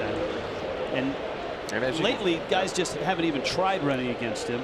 Haniger, not a big base stealer. He swiped 5 last year. And a roller back to Cologne. There's the out, dropped on the transfer, out at second. Profar trying to get it and whip it to first. He does get the out. Seager survives at first base. And here comes Healy. I've watched Profar a few times. I think this may be from the time he has not been playing short. He's messed up a few pivots that are routine plays. And again, every time he's coming from the second base side. So when I have a guy that's normally a shortstop and he'd be coming from the other direction on this play, he's putting himself in a position now where he's starting to rush like a pivot instead of coming where that plays in front of him at short. That's what he's naturally used to. And be able to see the runner where he's at. Yeah. Here's Healy now. But that's got to be a double play ball. Yeah. And if you notice, like it's a good teaching moment. Like I try to teach my son this because he gets all frustrated when he's out there pitching on the mound. Bartolo looked right back at Profar and said, "I got you. I'm going to get you another one." Didn't throw his hands up. Wasn't ticked off or upset that he didn't turn the ball. That to me is where these young guys look to him and go, "All right." How long did it take you to learn that lesson? Because that's something that you have to learn along the way. Yeah, I think college baseball, because you have to depend on your team, your team more. I think in high school and stuff, I missed my senior year. I didn't, of course with my Tommy John and stuff, but didn't really get to have too much of a team type atmosphere. But college, I felt like where guys would, off the field and on the field and take care of each other and have that chemistry, and look towards each other. Brian Healy, right field. That ball's well hit. Mazar back at the track, makes the catch. And Seager has to retreat back to first base. I've never seen the park play this big here, Rich. You've been to many games here? Not lately. It's been about 14 years. But yes, I've been here enough to know that. I only asked that because you live here in Seattle, so I'm sure you watch enough games on TV. Yes, I have. And yeah, look, it's a big part. And especially if you can keep the ball in center field, right center, left center, in this day and age of launch angle and balls in the air, that's where you get your outs. Yeah. And think, wasn't Felix's perfect game, a day game here? Yes, it was. Yes. Was his no-hitter too? And a no-hitter by from Chicago. Who's the guy that threw the no-hitter? Umber threw the no-hitter. Yeah.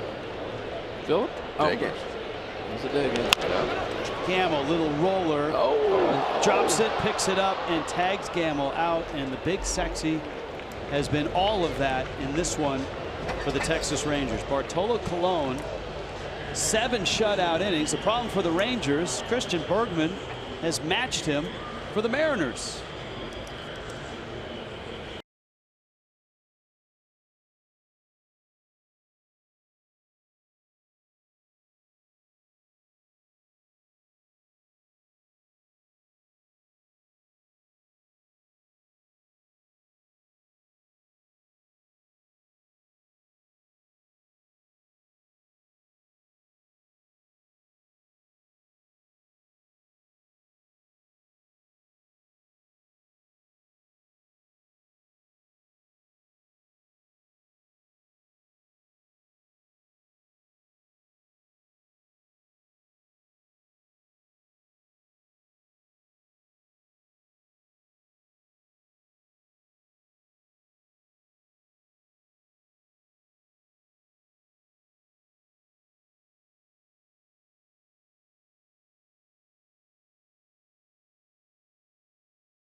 High note, and maybe he had more pitches in the tank, maybe he didn't, but this kid's gonna walk out of here right now going, woo, I earned the right to come back here. He pitched a great game. Right. And here is Pazos who takes over. Pazos came over from the Yankees in November of 16. Last year out of the bullpen 59 times, his ERA just under 4.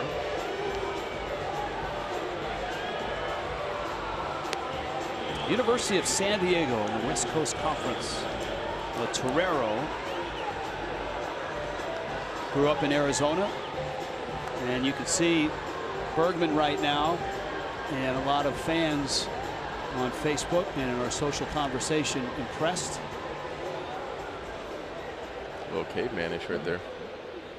Opportunity, and he certainly took advantage of it. Now Pazos has to keep doing what he's been doing of late and get outs. And the Rangers need some base runners. Yes, stay positive. Yes. What's that? Positive. Has to stay positive. Hang there, you'll get my little fake humor. Kiner Falefa is up. I asked him before the game. He's from Honolulu, and I asked him before the game what he, growing up in Hawaii, who are his heroes? Who are the guys he looked to? And he said, first of all, the guy that really helped get things going on the island was Brandon Lee, a liner into left field. And that's a base hit. Came up with that guy he pitched a lot of years. And Brandon Lee pitched here in Seattle, and he said the next guy was Shane Victorino, the flying Hawaiian. Right.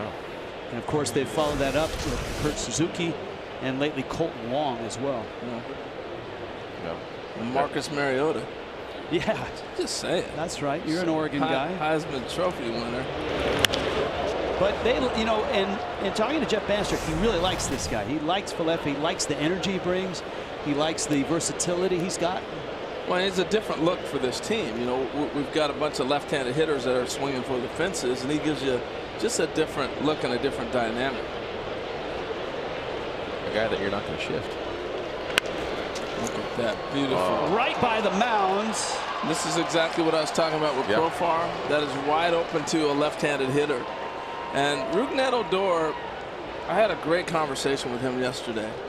And this guy, there's no reason he's hitting 200 with his abilities. This is what he can also do. Look at his technique, perfect form. He comes from a family of hitting instructors and baseball hitting family. And he hasn't utilized all his abilities. I'm not sitting here preaching everybody should go bunt. I'm saying be an all-around player. And this guy's a guy, I told him yesterday, you should be hitting 320 with 30 homers. He has that kind of ability. You look at you look at Altuve, this guy's got that same size and that kind of sock. And for him to be hitting 200 is way below his athletic ability. All right, what do you do here? First and second, you've got Guzman, who's a big first baseman in the 8th spot. I got to let him swing. I don't think he probably bunts very much, does he? Look out. Well, he does bunt, and it's down the line. Now, that's one of the unique things about Facebook. If you're into strategy and you're watching, you can weigh in with your comments. Guzman almost got one off the face. It's a defensive bunt. But your point's a good one, Harold. Do you ask a guy to bunt that maybe hasn't had to bunt coming up in the minors? Yeah, I'm pretty sure he has probably hit not bunted. So at a major league game, I can't sit there and tell a guy to go do that. You know, you have to go with it. I know they love to move the runners, but that's what the situation is. That happens in a lot of organizations. There's a great story. It's a Seattle-based story, and it was Lou Piniella when he was managing here. And they called up Alex Rodriguez for the very first time. I'll get it in a moment. Pazos pitching with runners first and second. Kind of Falefa at second. Odor's at first.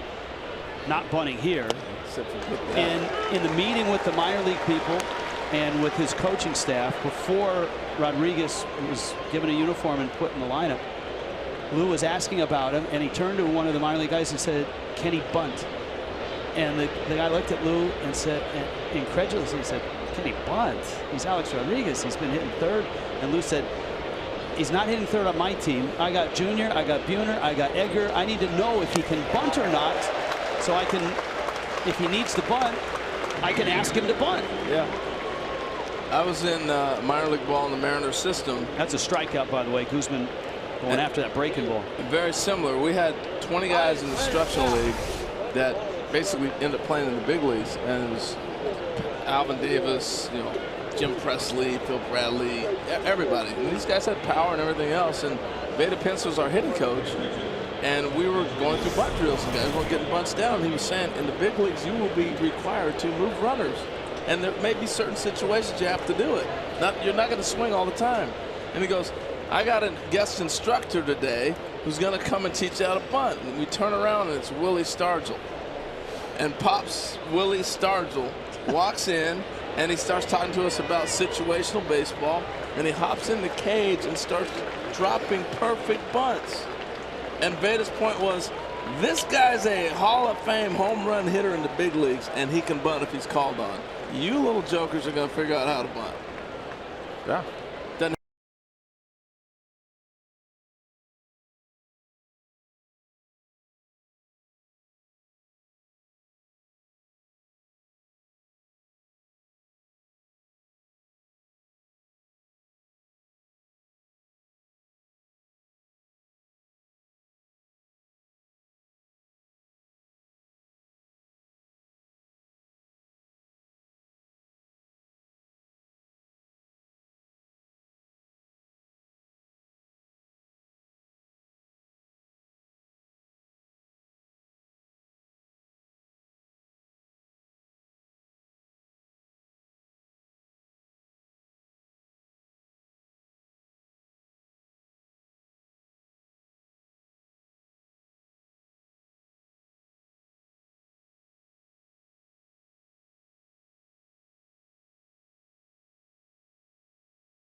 Chris Rowenbeck produced that show every night, working with Am Singer and Dan Plesac and all the guys who raise everybody's level of being able to deliver a great show. And the show won as well. Outstanding. And Robinson Chirinos is the hitter, so he'll face Vincent. Top of the order's on deck. Rangers are threatening here. Colby Lewis is with us as well. He was a rock for many years in the Texas Rangers rotation. As I said from the outset, this has been the Rangers division up until last year. 2 years ago they won the division. Of course they had the back-to-back World Series appearances in 10 and 11. Yeah, absolutely. I was fortunate enough to be a part of that that run. I mean, 6 out of 7 years I was there, coming back from Japan, my second stint.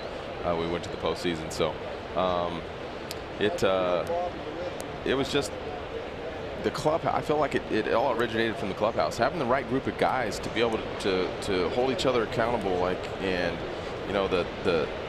just the group. I feel like we all had fun. We were able to joke with each other and give each other a hard time, but not yet take it personal. And when that translates, it makes guys get better. It pushes each other. Like, I mean, I just remember, like, if Cliff would go out and pitch well, then and it was my turn next, I'd be like, I got to go do the same thing. I got to one up him. If CJ would go out and pitch well, then I got, I felt like everybody fed off each other. Nick Vincent strikes out Chirinos. Vincent, who last appeared at Minnesota.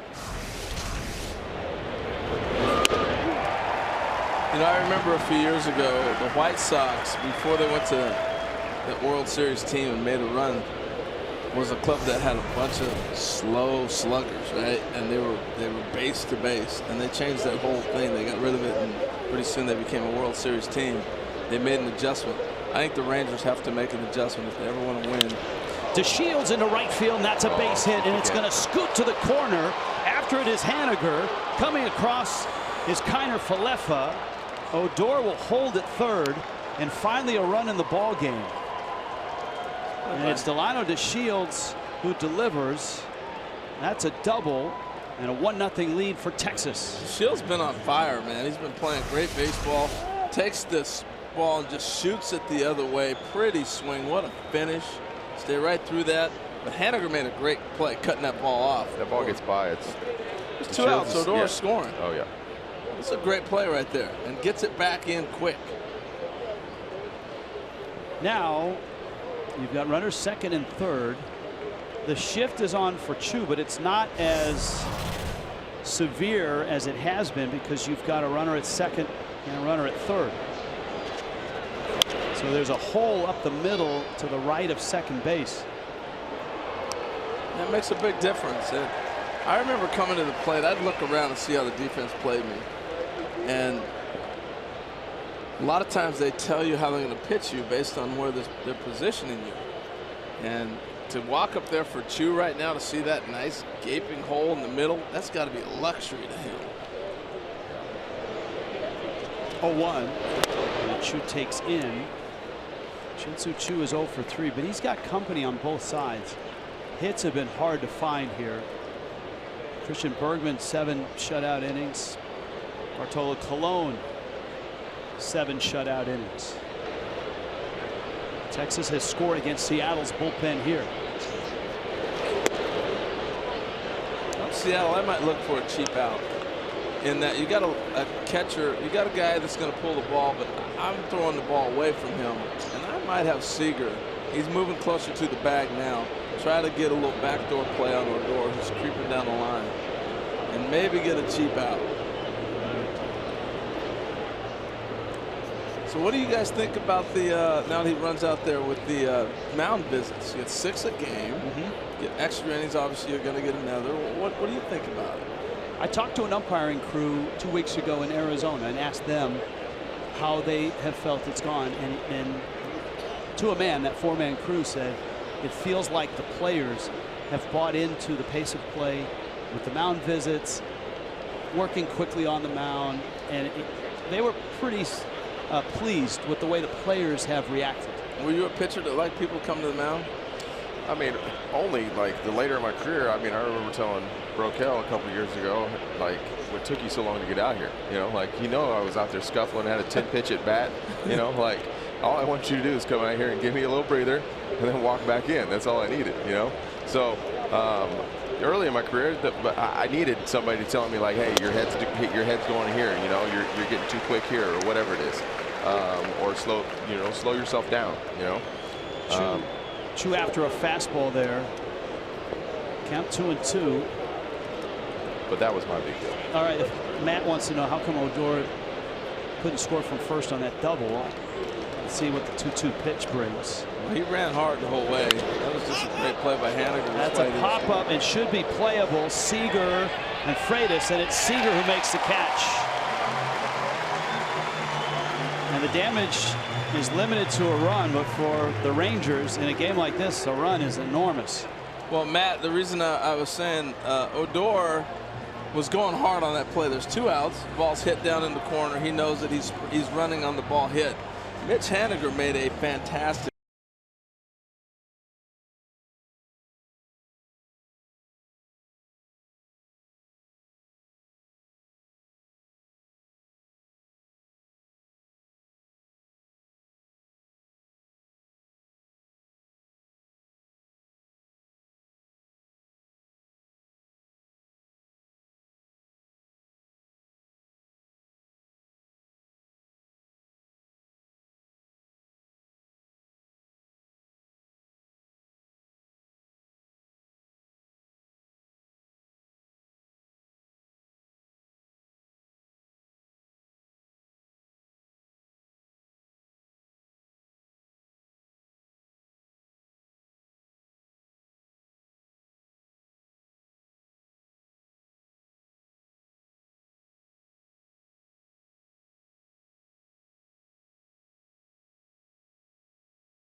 Colby was pointing out the double play ball that Profar dropped.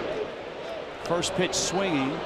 Mike Zunino fouls it off. It tells you a lot about the presence of who he is, and mound presence is so important. Here he is into the 8th inning again, but that ball's dropped on him. Don't worry about it. We'll get out of it. I'll get you another one. Don't worry about it. I'll get you another one. Here it comes. And it just gives that especially these young guys, that reassurance, like, all right, no big deal. I'll make it better the next time I get it. I've faced guys like Bartolo Colon before. When you walk back to the dugout and you go, get me out with this job. Are you kidding me? He's only throwing 90 miles an hour. And you walk away a comfortable 0 for 4. Right. It's okay if Nolan Ryan throws 95 by you.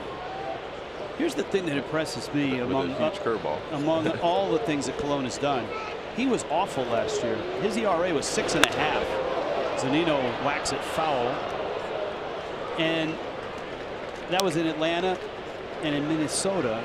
And here he is pitching in Texas, which is a great hitter's environment. Yeah. And his ERA is in the low 3s and dropping with what has been already 7 shutout innings. I'm scratching my head when I said he's going to Texas. I'm like, that is never going to work. It's working. Go ahead, Cole. But I think it's. Zunino's got a hit. A lot of it is clubhouse and his comfortability. He's coming in a situation where, in the staff, he's comfortable. I mean, you've got a couple veteran guys. You've got Hamels, and you've got Minor's got time. So he's not like the guy. in that rotation. I mean, he is right now. He is, but for him with the Latin group of guys in that clubhouse, he's the guy. And so for him to be that comfortable and have that role, and he's embracing it. Let's see how Seattle plays this with Romine up in a one-run game. Zunino, the catcher at first. He flinched and didn't square around completely. Rangers are expecting bunt.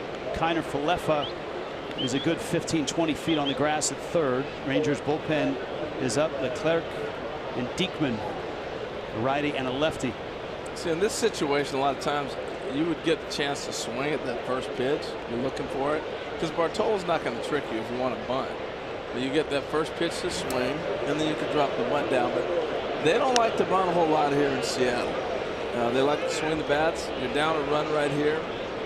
Romine's probably not going to get doubled up. I don't have a problem with them swinging right here. And if he's starting to give some balls up, you go get him.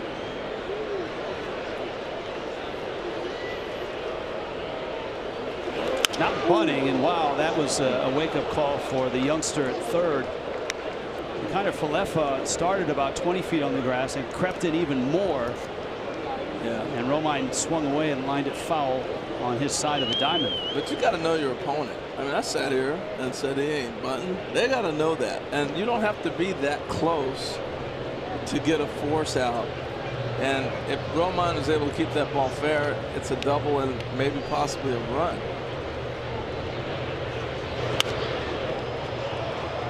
Cologne teasing him on the outside. Nice catch. 0-2. So the Rangers bullpen is ready. Cologne is approaching 90 pitches. But again, there's no pitch count for Bartolo Cologne. That's right. We heard that straight from his manager early today.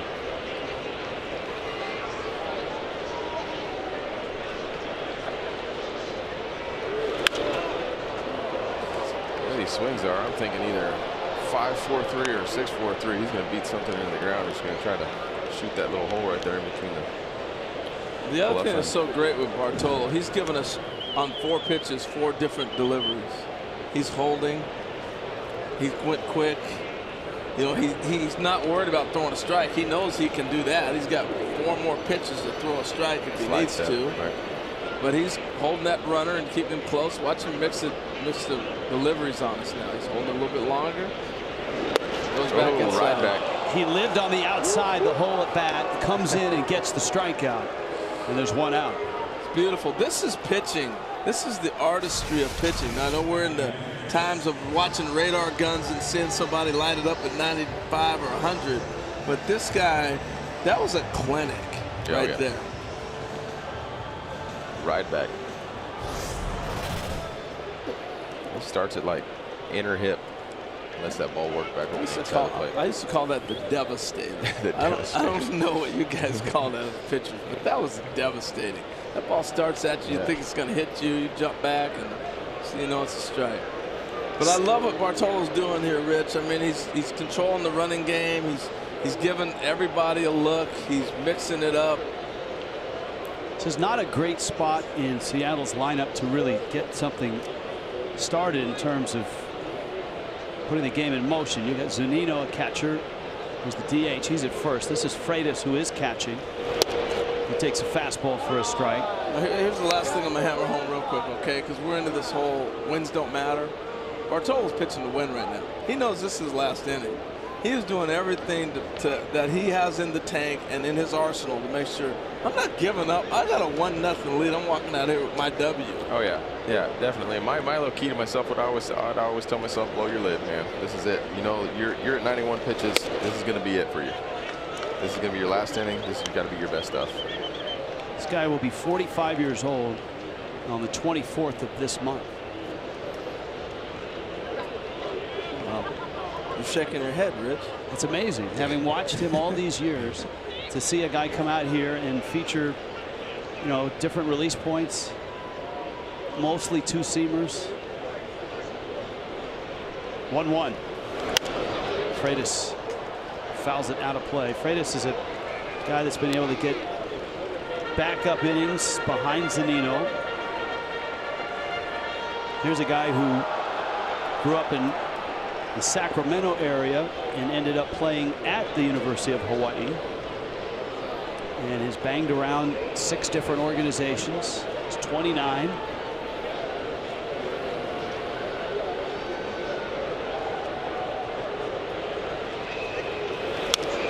So I'm curious, Colby, with what Bartolo throws with this cutter and basically the ball moving in and out, how do you get a ground ball here if you're trying to get a grounder? What are you throwing? Well, in this at bat, he's been mostly going away right here. I wouldn't be surprised right now if he tries to throw that sinker in and try to jam him and get that ground ball to the left side of the field and get you and get out of the inning here. But he's just going to be stay down in the zone with that sinker, kind of just move it front to back, change speeds on it. What was that, slider? Slider, yeah. Wow. I don't know how many of those he's thrown today. Seattle. That's what I would have thrown. Yeah, I would have thrown you probably about 3 more of them. The Mariners have not had a lot of success, obviously, against Cologne in this game, and historically in this building. His ERA is almost at 2, and he's 13-1, and this is start number 16.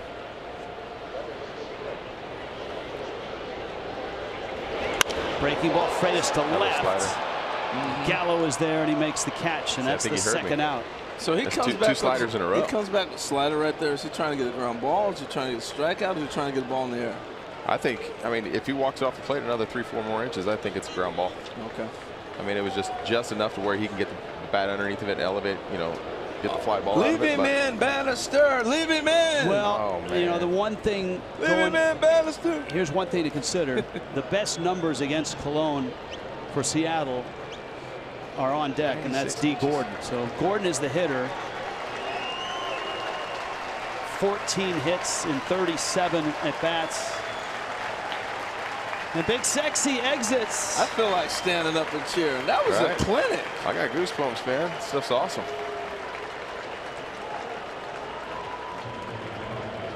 Jake Diekman on his way out to take over. As I said at the outset of the telecast, this division, up until last year, pretty much for a while, it belonged to the Rangers. And Colby Lewis was part of this.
I think, we're moving in the Rangers are moving in a direction in the aspect of we've got to find the guys that are going to be the guys in 2020. And, right now the Rangers need to win, need to find out, who they're going to be. And, it's a tough situation. I mean, we want, the Rangers need just need to find that middle ground. D. Gordon into center field, and that's a base hit. So Cologne lifted. Gordon had great numbers against Cologne. He faces Diekman and dumps one into center field.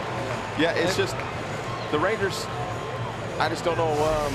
I mean, it's tough. I mean, when you're down, you're 10 games out. I've been a part of those teams in 2002, 2003. When you're down, and I was one of those young guys. And you're just getting out there. You need to make reps, and you need to like try to establish yourself. And I think that's what the Rangers are trying to do, is find those guys that want to establish themselves. Well, you keep saying we, and that's okay. You were in 2 World Series with the Rangers. Yeah. Well, I say we Still with working the Mariners. for them, so I know. So that's one of the things that's. I say we hard. with the Mariners, and we lost 100 games twice. So. Well, we've got a graphic coming up. There you go. We do. Yeah. I love that. Yeah, so I'll do that on for MLB Network. How's that? How about that?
Pitcher for the Rangers, and he gets Gene Segura, who has bounced out 3 times.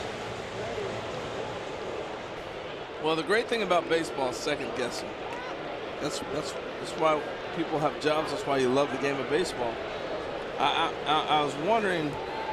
I don't know if I'd have taken Cologne out at that time. I would like to see him finish this. I would have liked to see him stay in the game. It's his game. I mean, if he gives up to 1 run, then go get him. You know, and it's over 100 pitches, then. But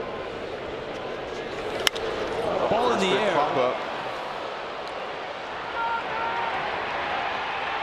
Worked out. And Mazzara squeezes it, and a nice job by the bullpen to finish it. Jose Leclerc gets a fly ball out. The run is holding up for Texas, and we head to the 9th inning in the sun in Seattle. And as you talked about, Bartolo Colon was trying to get that win.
Do it. Nick Vincent, who was rested last night. First pitch, Profile rips it down the right field line, and it lands fair, and Profile can run. It bounced up and was touched. Did you see that? That's going to be a ground rule double. I'm like, that's got to be a triple. Looked like he got a late jump on it too. If you run it back, it's a big swing. Give that fan a contract. Save the triple. We've seen Haniger make some nice plays out there, including cutting a ball off in this spot. Ball down in. And let's see. That thing kicked right to him. Well, he can't help but grab that ball. Yeah, it was headed up and over. But a big leadoff double here. And now you have Mazzara and then Gallo and Isaiah Kiner-Falefa. And it looks like the Mariners are going to go to their bullpen.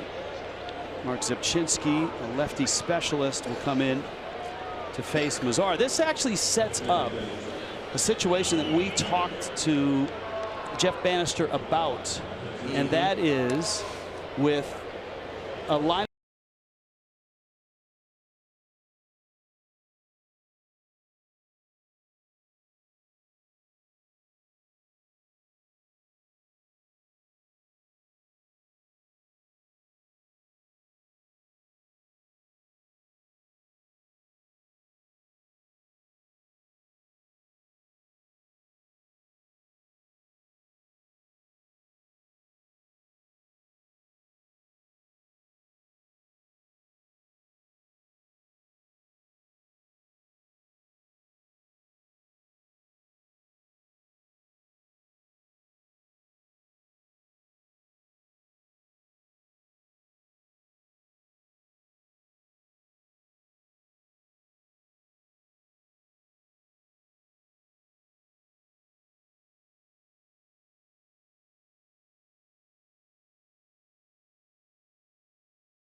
Third base, and Rod Carew was furious. He was our hitting coach. And the next day at batting practice, all we did was work on situations with the runner on third base. What are you looking for? What are you trying to do? Right. So I don't know if they do that in batting practice anymore. Guys take 1,000 swings. Their swings look pretty, but are they working situations? So has Nomar Mazzaro here in the second season in the big leagues sat there and said, all right, runner second base, ninth inning, get him over? Well, I mean, I mean, from my experience, I mean, I'm thinking you're in the big leagues. You should know how to do that. Let's see how it works here, and let's see the approach not only for Mazzara, but let's see how Zepchinski approaches him. Yeah, he's going to throw him everything away. Yeah, and at least he should. We'll see. I love it though. This is the cat and mouse and the strategy of the game. Absolutely. If you love baseball, these are the situations you like to see and talk about. He takes down low, and it's not like if you lose Mazzara, you face somebody who is less dangerous. You got Gallo on deck. Here's the lesson from last night, though, Rich. He's sitting 2-0. Same thing you just talked about. Let's see what he does. Does he execute? Now the infield is shifted, but not an extreme shift.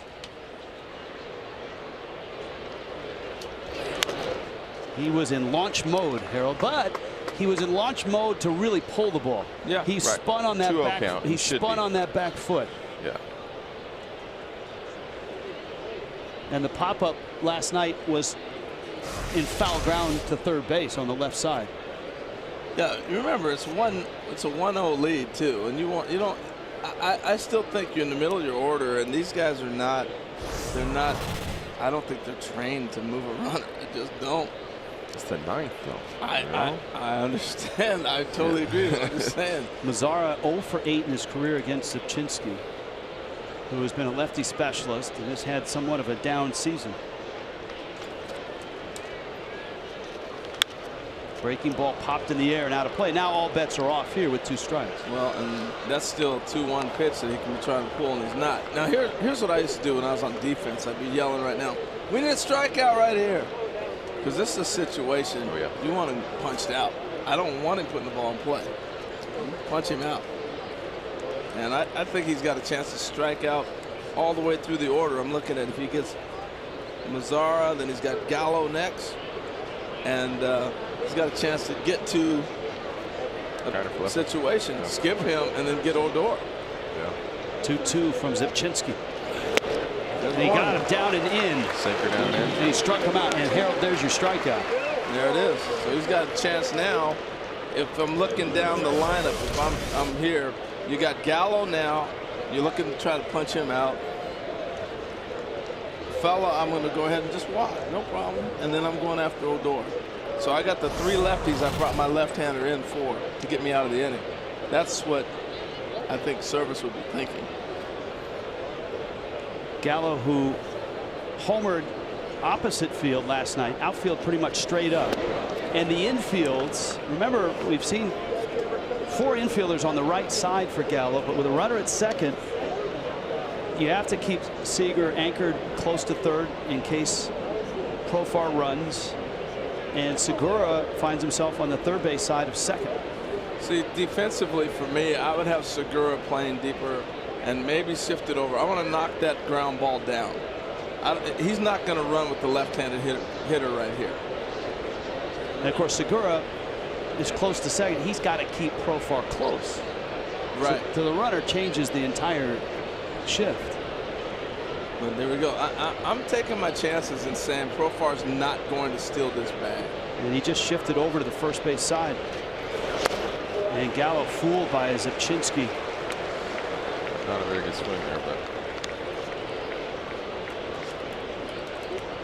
So yeah, as you can see now, where Segura started on the right-hand side, on the left side of the infield, the right side of Profar, has now moved to Profar's left side to the right side of the infield. Right. And he's moving back. I'm letting Profar run all day. Go ahead, steal that bag if you want. I got a left-handed catcher who has a clear view shot on a left-handed hitter.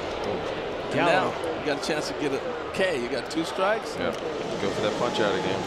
Vicious swing there. Now Zipchinski is a guy durable, lefty specialist. Had a nice season last year, stranded a lot of inherited runners, so he's good in that sense. Yeah. And an up and down year this year. Started out well, knocked around a bit,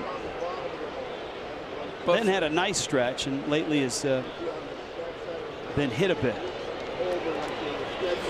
And a good breaking ball, and he dispatches with the 2 lefties. He gets Mazzara, and he gets Gallo, and now you got the right-handed bat, Isaiah Kiner-Falefa. See, for a lot of people think that it doesn't matter where you hit. The lineup is whatever, just guys should put up their numbers. That is not true. I just told you before the inning happened what the strategy would be on how to get out of this, and they just put him on first base. The automatic walk, because they want the lefty to get Odor. So you pitch according to situations, and when you have a lineup stacked with strikeout lefties and I'm bringing my lefty in, this is what I'm trying to get to. And if they're able to pitch through this, this is the perfect scenario for the Mariners. The automatic intentional walk brings Odor up. You saw Segura in that last shot with his hands up in the air behind second base, wanting to know where the Mariners wanted him defensively. And he ends up on the first base side. So 3 infielders on the right side. Seattle trying to choke off this run.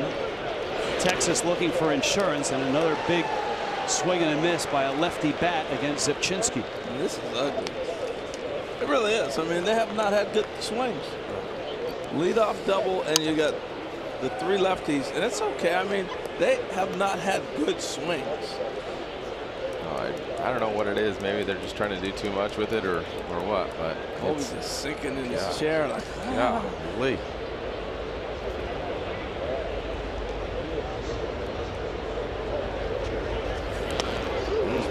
pick, and Freitas' throw dropped there at second. Profar will hold at second base.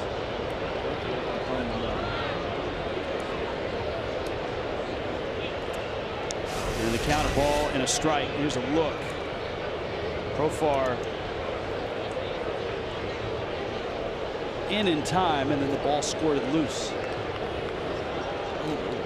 Slap in the face. Hurts too. Baseball in the face with a glove slap. Man.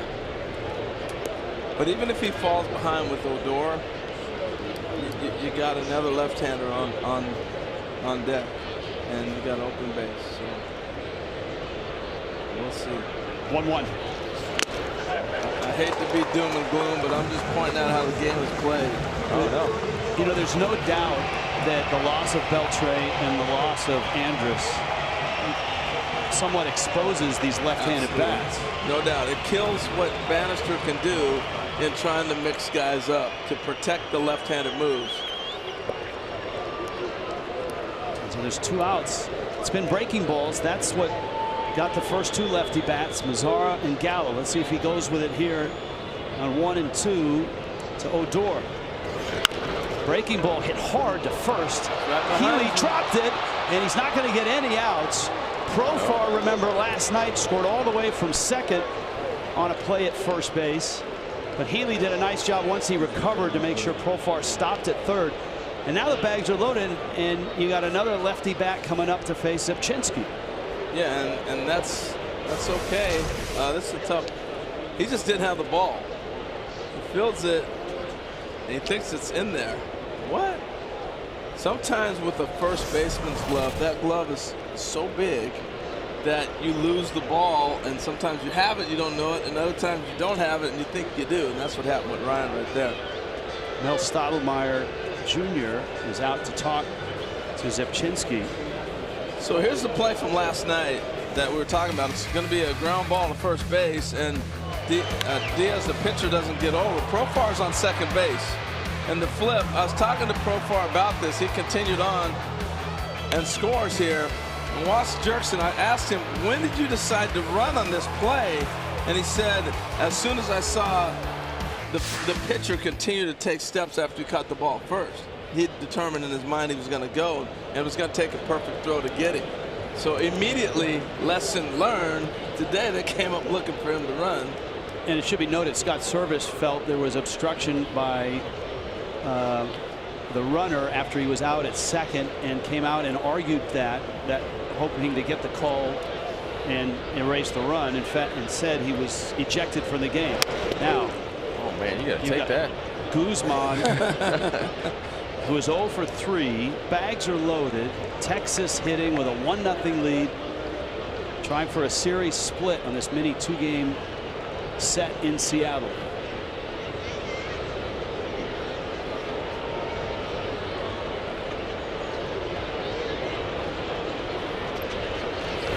Guzman, yet another young hitter for the Rangers.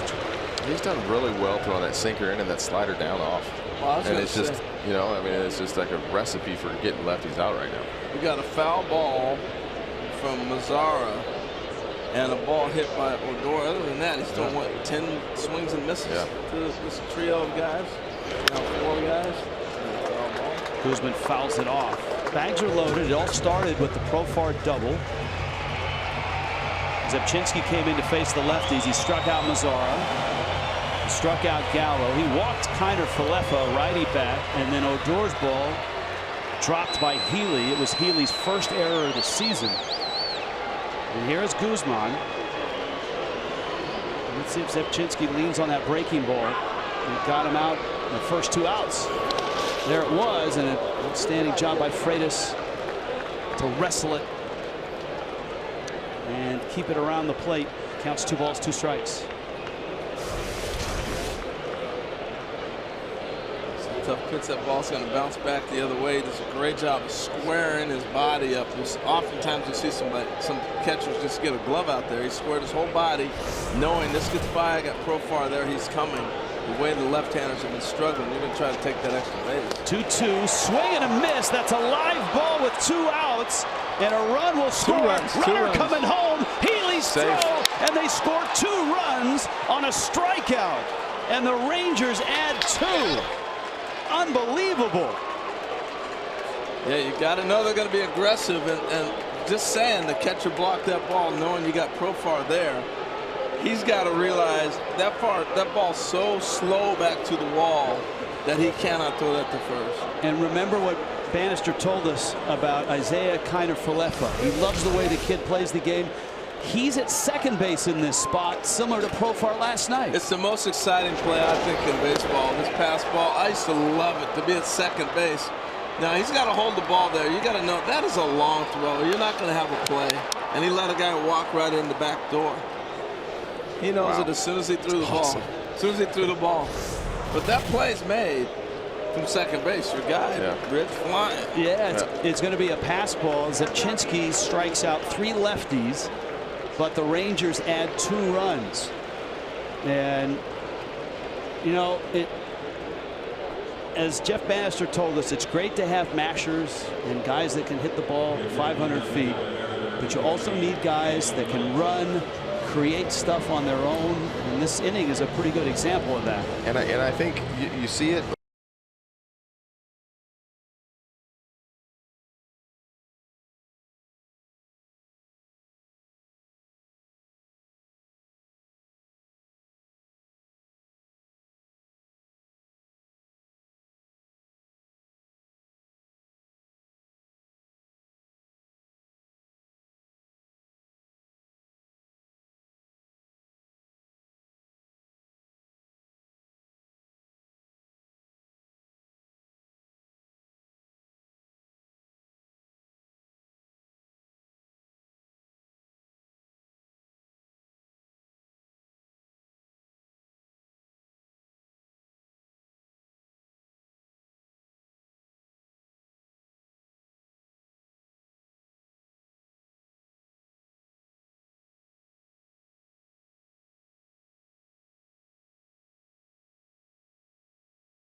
And for the Mariners has had some off moments of late. They've been great at the very back of the bullpen, very end. But here, and it certainly defensively, it's been a rough go with the error by Healy and the ill-advised throw by Freitas. You got Robinson Chirinos up. Out to Villa, ball in the dirt. Runner goes. And Guzman's going to swipe second base. That's a stolen base. Yeah. You look at how they were defending where they were standing. You take the bag. I think if they make a throw, he might stop and see if Odor can come down the line. Stolen base. You know, there's always that guy on every team. Like Chirinos is the guy for me when I watch the Rangers. I know he's only hit 194. I must have seen every one of his hits and every one of his home runs. Because every time he comes to the plate, it seems like he gets a knock. It was like that for me with Kipnis when he first came to the big leagues. I was like, they can't get this guy out. Every time I watched him, he felt like it when he first got to the big leagues. I felt like nobody could get him out. An AC joint inflammation had Altavilla on the disabled list in early May. That was a passed ball. The ruling on the strikeout of Guzman. Freitas captured that ball in the dirt, and it counts 2-1. Now, yeah, I was wondering how they were going to rule that. Pass ball and 2 runs.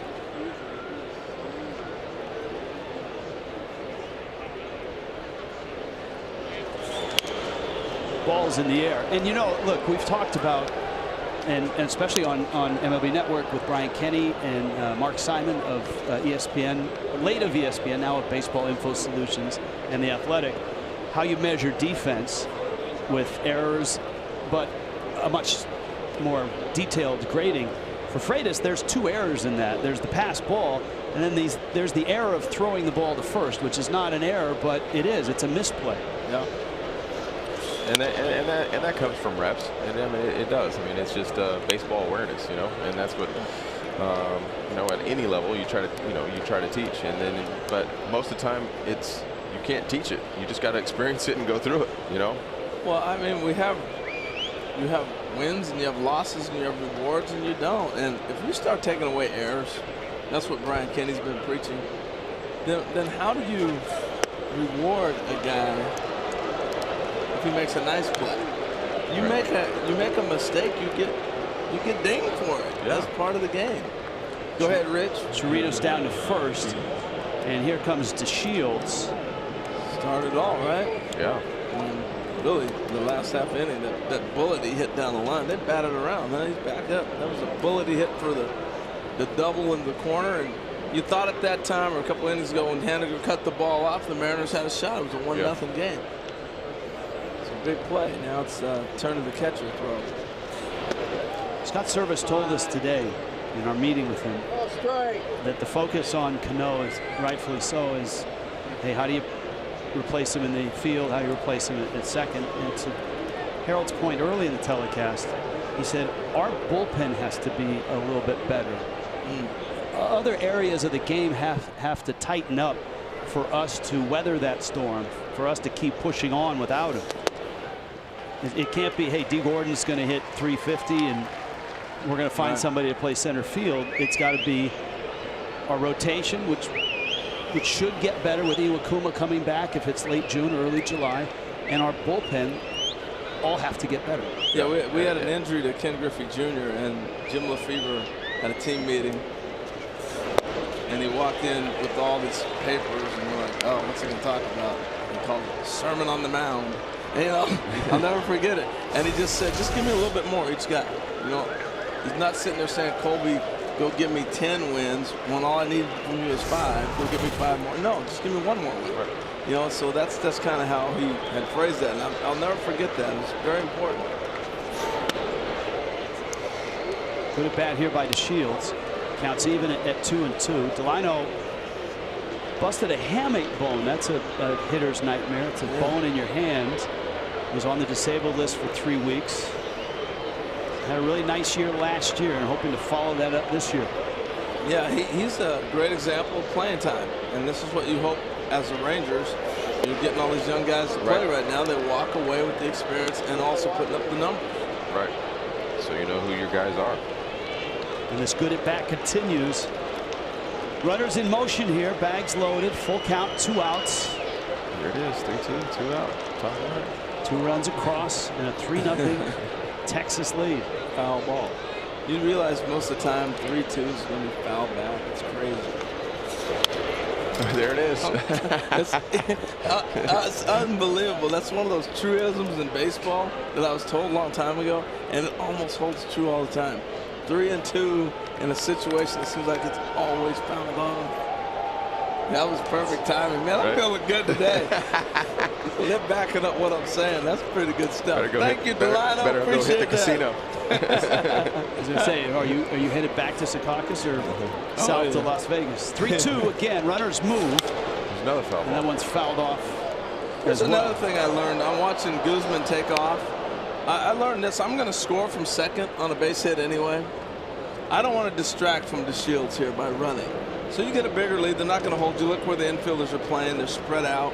So you get a bigger lead and you hold and let that ball go to the plate. Let him have a great read, because what happens is you start running, and as a hitter, you're catching part of that movement in your batter's eye.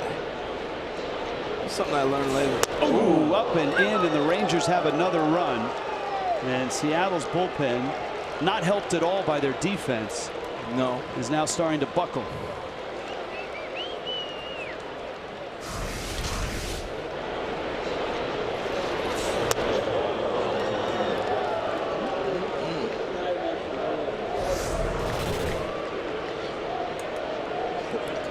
Carlo, I want to get your take. I was going to bring this up earlier and when I was thinking about it.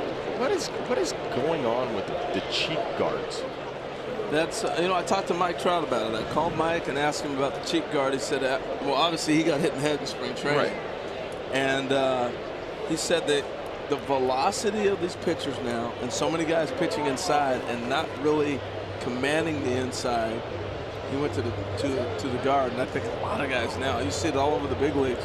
Yeah, and if they're going to let you arm yourself. My son wears one. I mean, I don't know if he wears one because he's nervous or if he's following suit with all the big leaguers, So I just didn't know if it was a trend running around MLB or. Well, I think it's a great thing, though. Yeah, that actual guard was Jason Hayward's. Hayward had that scary moment where he was hit when Giancarlo Stanton was right. hit. Yeah, he went with more of a football one, a bar where you could see through, and then he went to the solid bar. And now you're right. A lot of hitters are heading that way. This is Chu, and he takes a breaking ball. Now deep at second is Romine, underhand, and he's safe. Oh my goodness! The Mariners had shifted. Romine was in shallow right, and Chu got out of the box, and another run scores. Well, that's the challenge of the shift. You're playing in a position where you're expecting the guy to hit the ball harder, and you're taking. Now you can set Keone Kela down, being up by 5. Maybe. Now it looks like we're going to challenge. The Mariners are going to challenge this. Well, since Chu was smelling that knock. Oh yeah.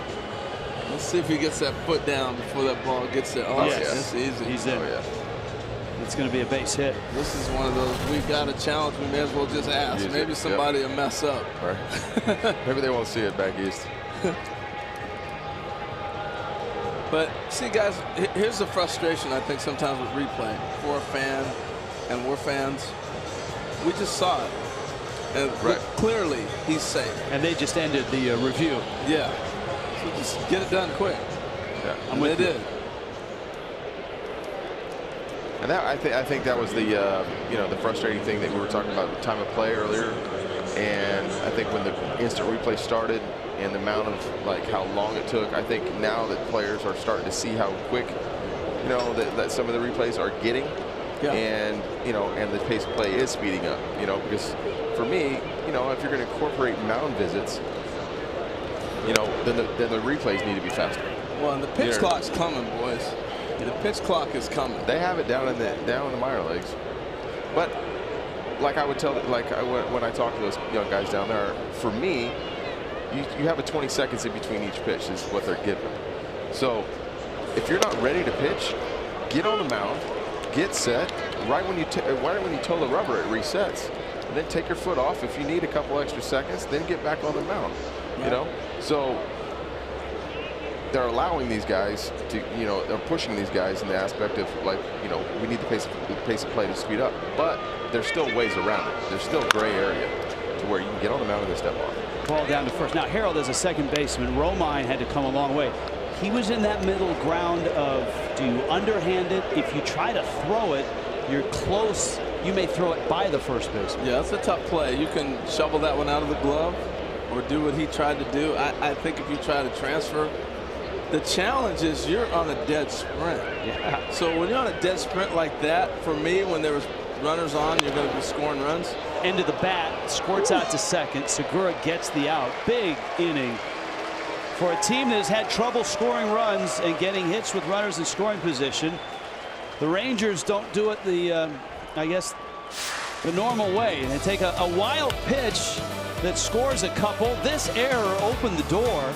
That's big. First of the year for Healy. Zipchinski, this is the strikeout and the ill-fated throw by Freitas to first. 2 runs scoring on a pass ball. Great hustle. And Texas has a big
Yeah, I can still hear Dave's voice. You know, my whole existence as a pro baseball player, Dave saw my whole career play in front of me. I got to know him well and his family.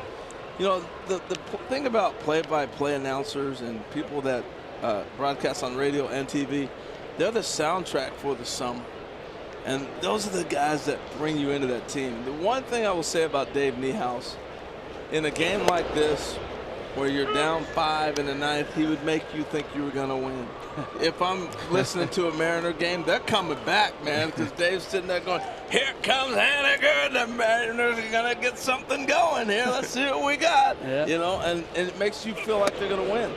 We had 2 seasons where we lost like 100 games, and every day he made it seem like we were going to win. We weren't going to win, but he made it seem like it. He was a Mariner true and through, man. Keone Kela is in. Haniger does roll it to the left side, and Kiner Falefa gets it. Now, for you, Colby Lewis, you had your games called by a Hall of Famer as well. Eric Nadel is as good as they come in the business. Just a legend in Texas. What a great broadcaster and a great man. Yeah, absolutely. He is.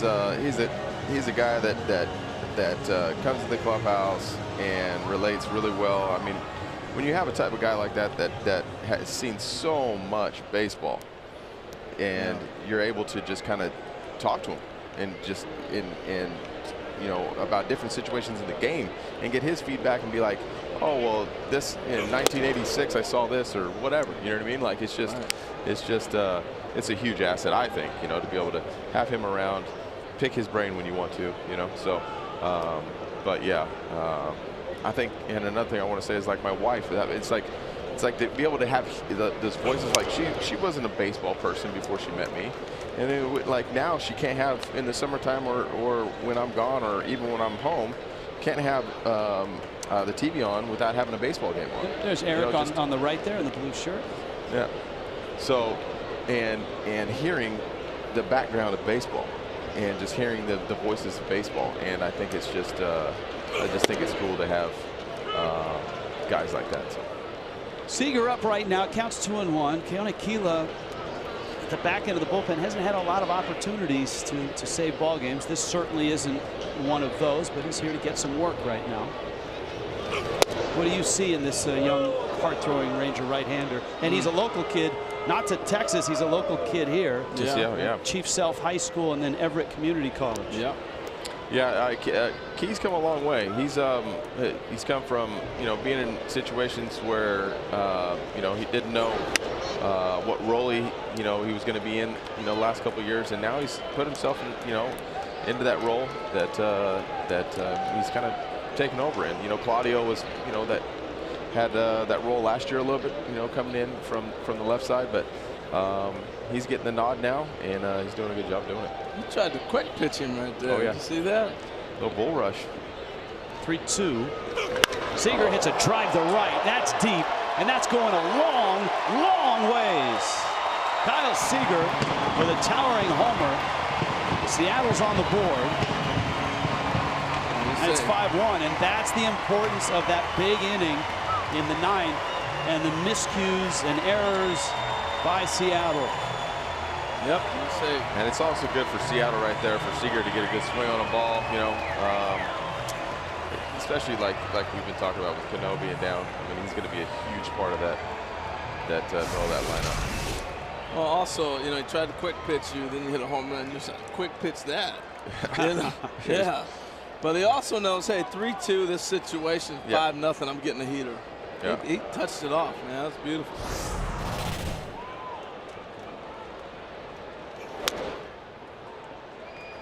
He did that to me a couple years back. I was finishing out in a day game, in the 9th inning. I threw a curveball and hit a solo shot. I was just like, hey, can we just go home? Can we just be done with this? Healy in this one is 0 for 3. If you're just happening by this one, this was a pitcher's duel with Bartolo Colon continuing his dominance of Safeco Field. He's about to go 14-1 in 16 starts with an ERA that is probably right around 2. my good buddy Dan Plezak would say, that was a good cologne, not that hot karate. Yes.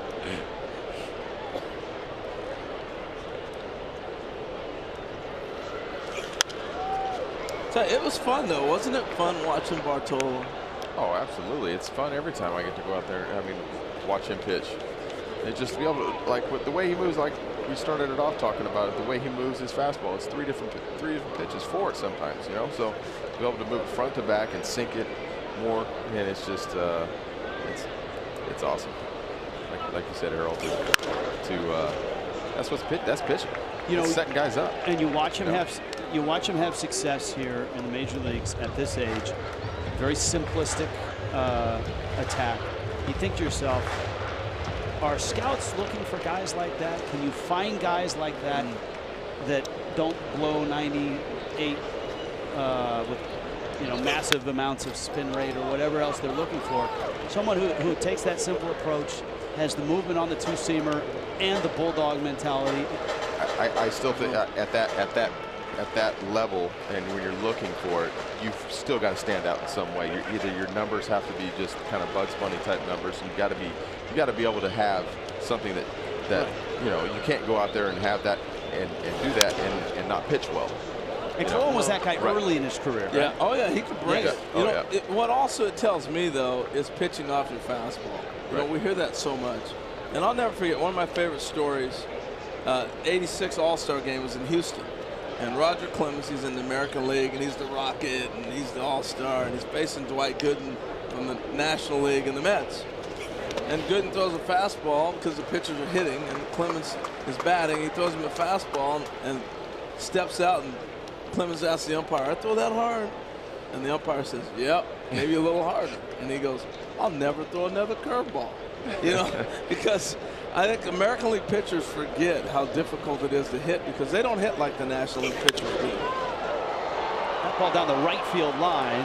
Mazzara for a look. And pitching off that fastball is critical. And absolutely, that's what I was reverting back to when I had my at-bats against Cologne. It's just, it's so difficult to even at 90 miles an hour to see that ball and even put that ball in play. Healy with 5 consecutive foul balls here. Just saying that was a 3-2 foul ball. Just saying. You can hear the grunt in the max effort. 98 on the gun, but ball 4. Now you start sweating if you're the Rangers a little bit. Oh, here comes Brocail now. Doug Brocail, pitching coach for the Rangers, on his way out. I never got to hear it, but they said Nolan would grunt like that a lot. All the time. Yeah. He'd also, his last warm-up pitch, he would lob. And I'll tell you a quick Nolan Ryan story.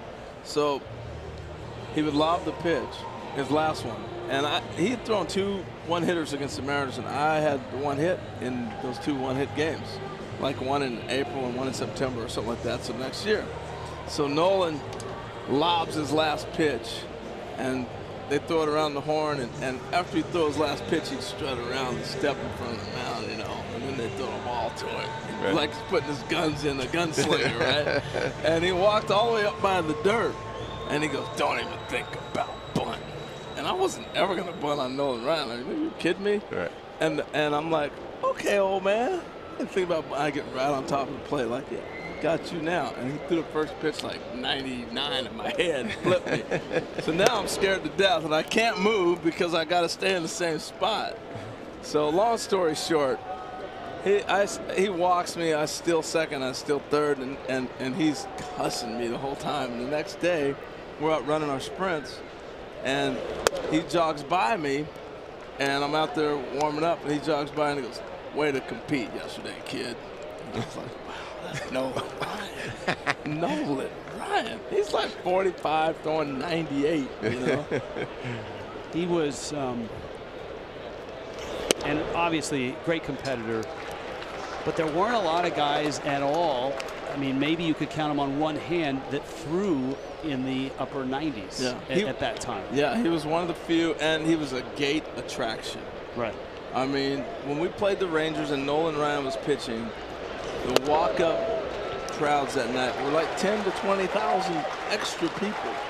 when he was pitching. I'll always remember just as a young broadcaster when he was just finishing, going into the clubhouse to do a post-game interview after one of his starts, and he was on the bicycle, riding the bike after the start. Gamble up the middle, profar flip, barehand turn. What a way to finish it for the Texas Rangers. Wow. Odor snatched it out of midair, whips it to first, and Texas takes a 5-1 win here in Seattle. That was pretty. Yeah. What a way to end it. What a way to end it. Talking about Nolan Ryan, and next thing you know, you got guys making incredible play. It's a nice play. That ball squirted away from Profar.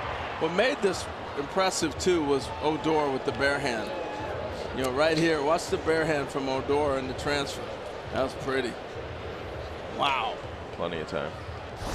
And so Texas, who scored 4 runs in the top of the 9th on a couple hits and a pass ball strikeout, will take a 5-1 win here, split the series after losing 9-8 in extras last night.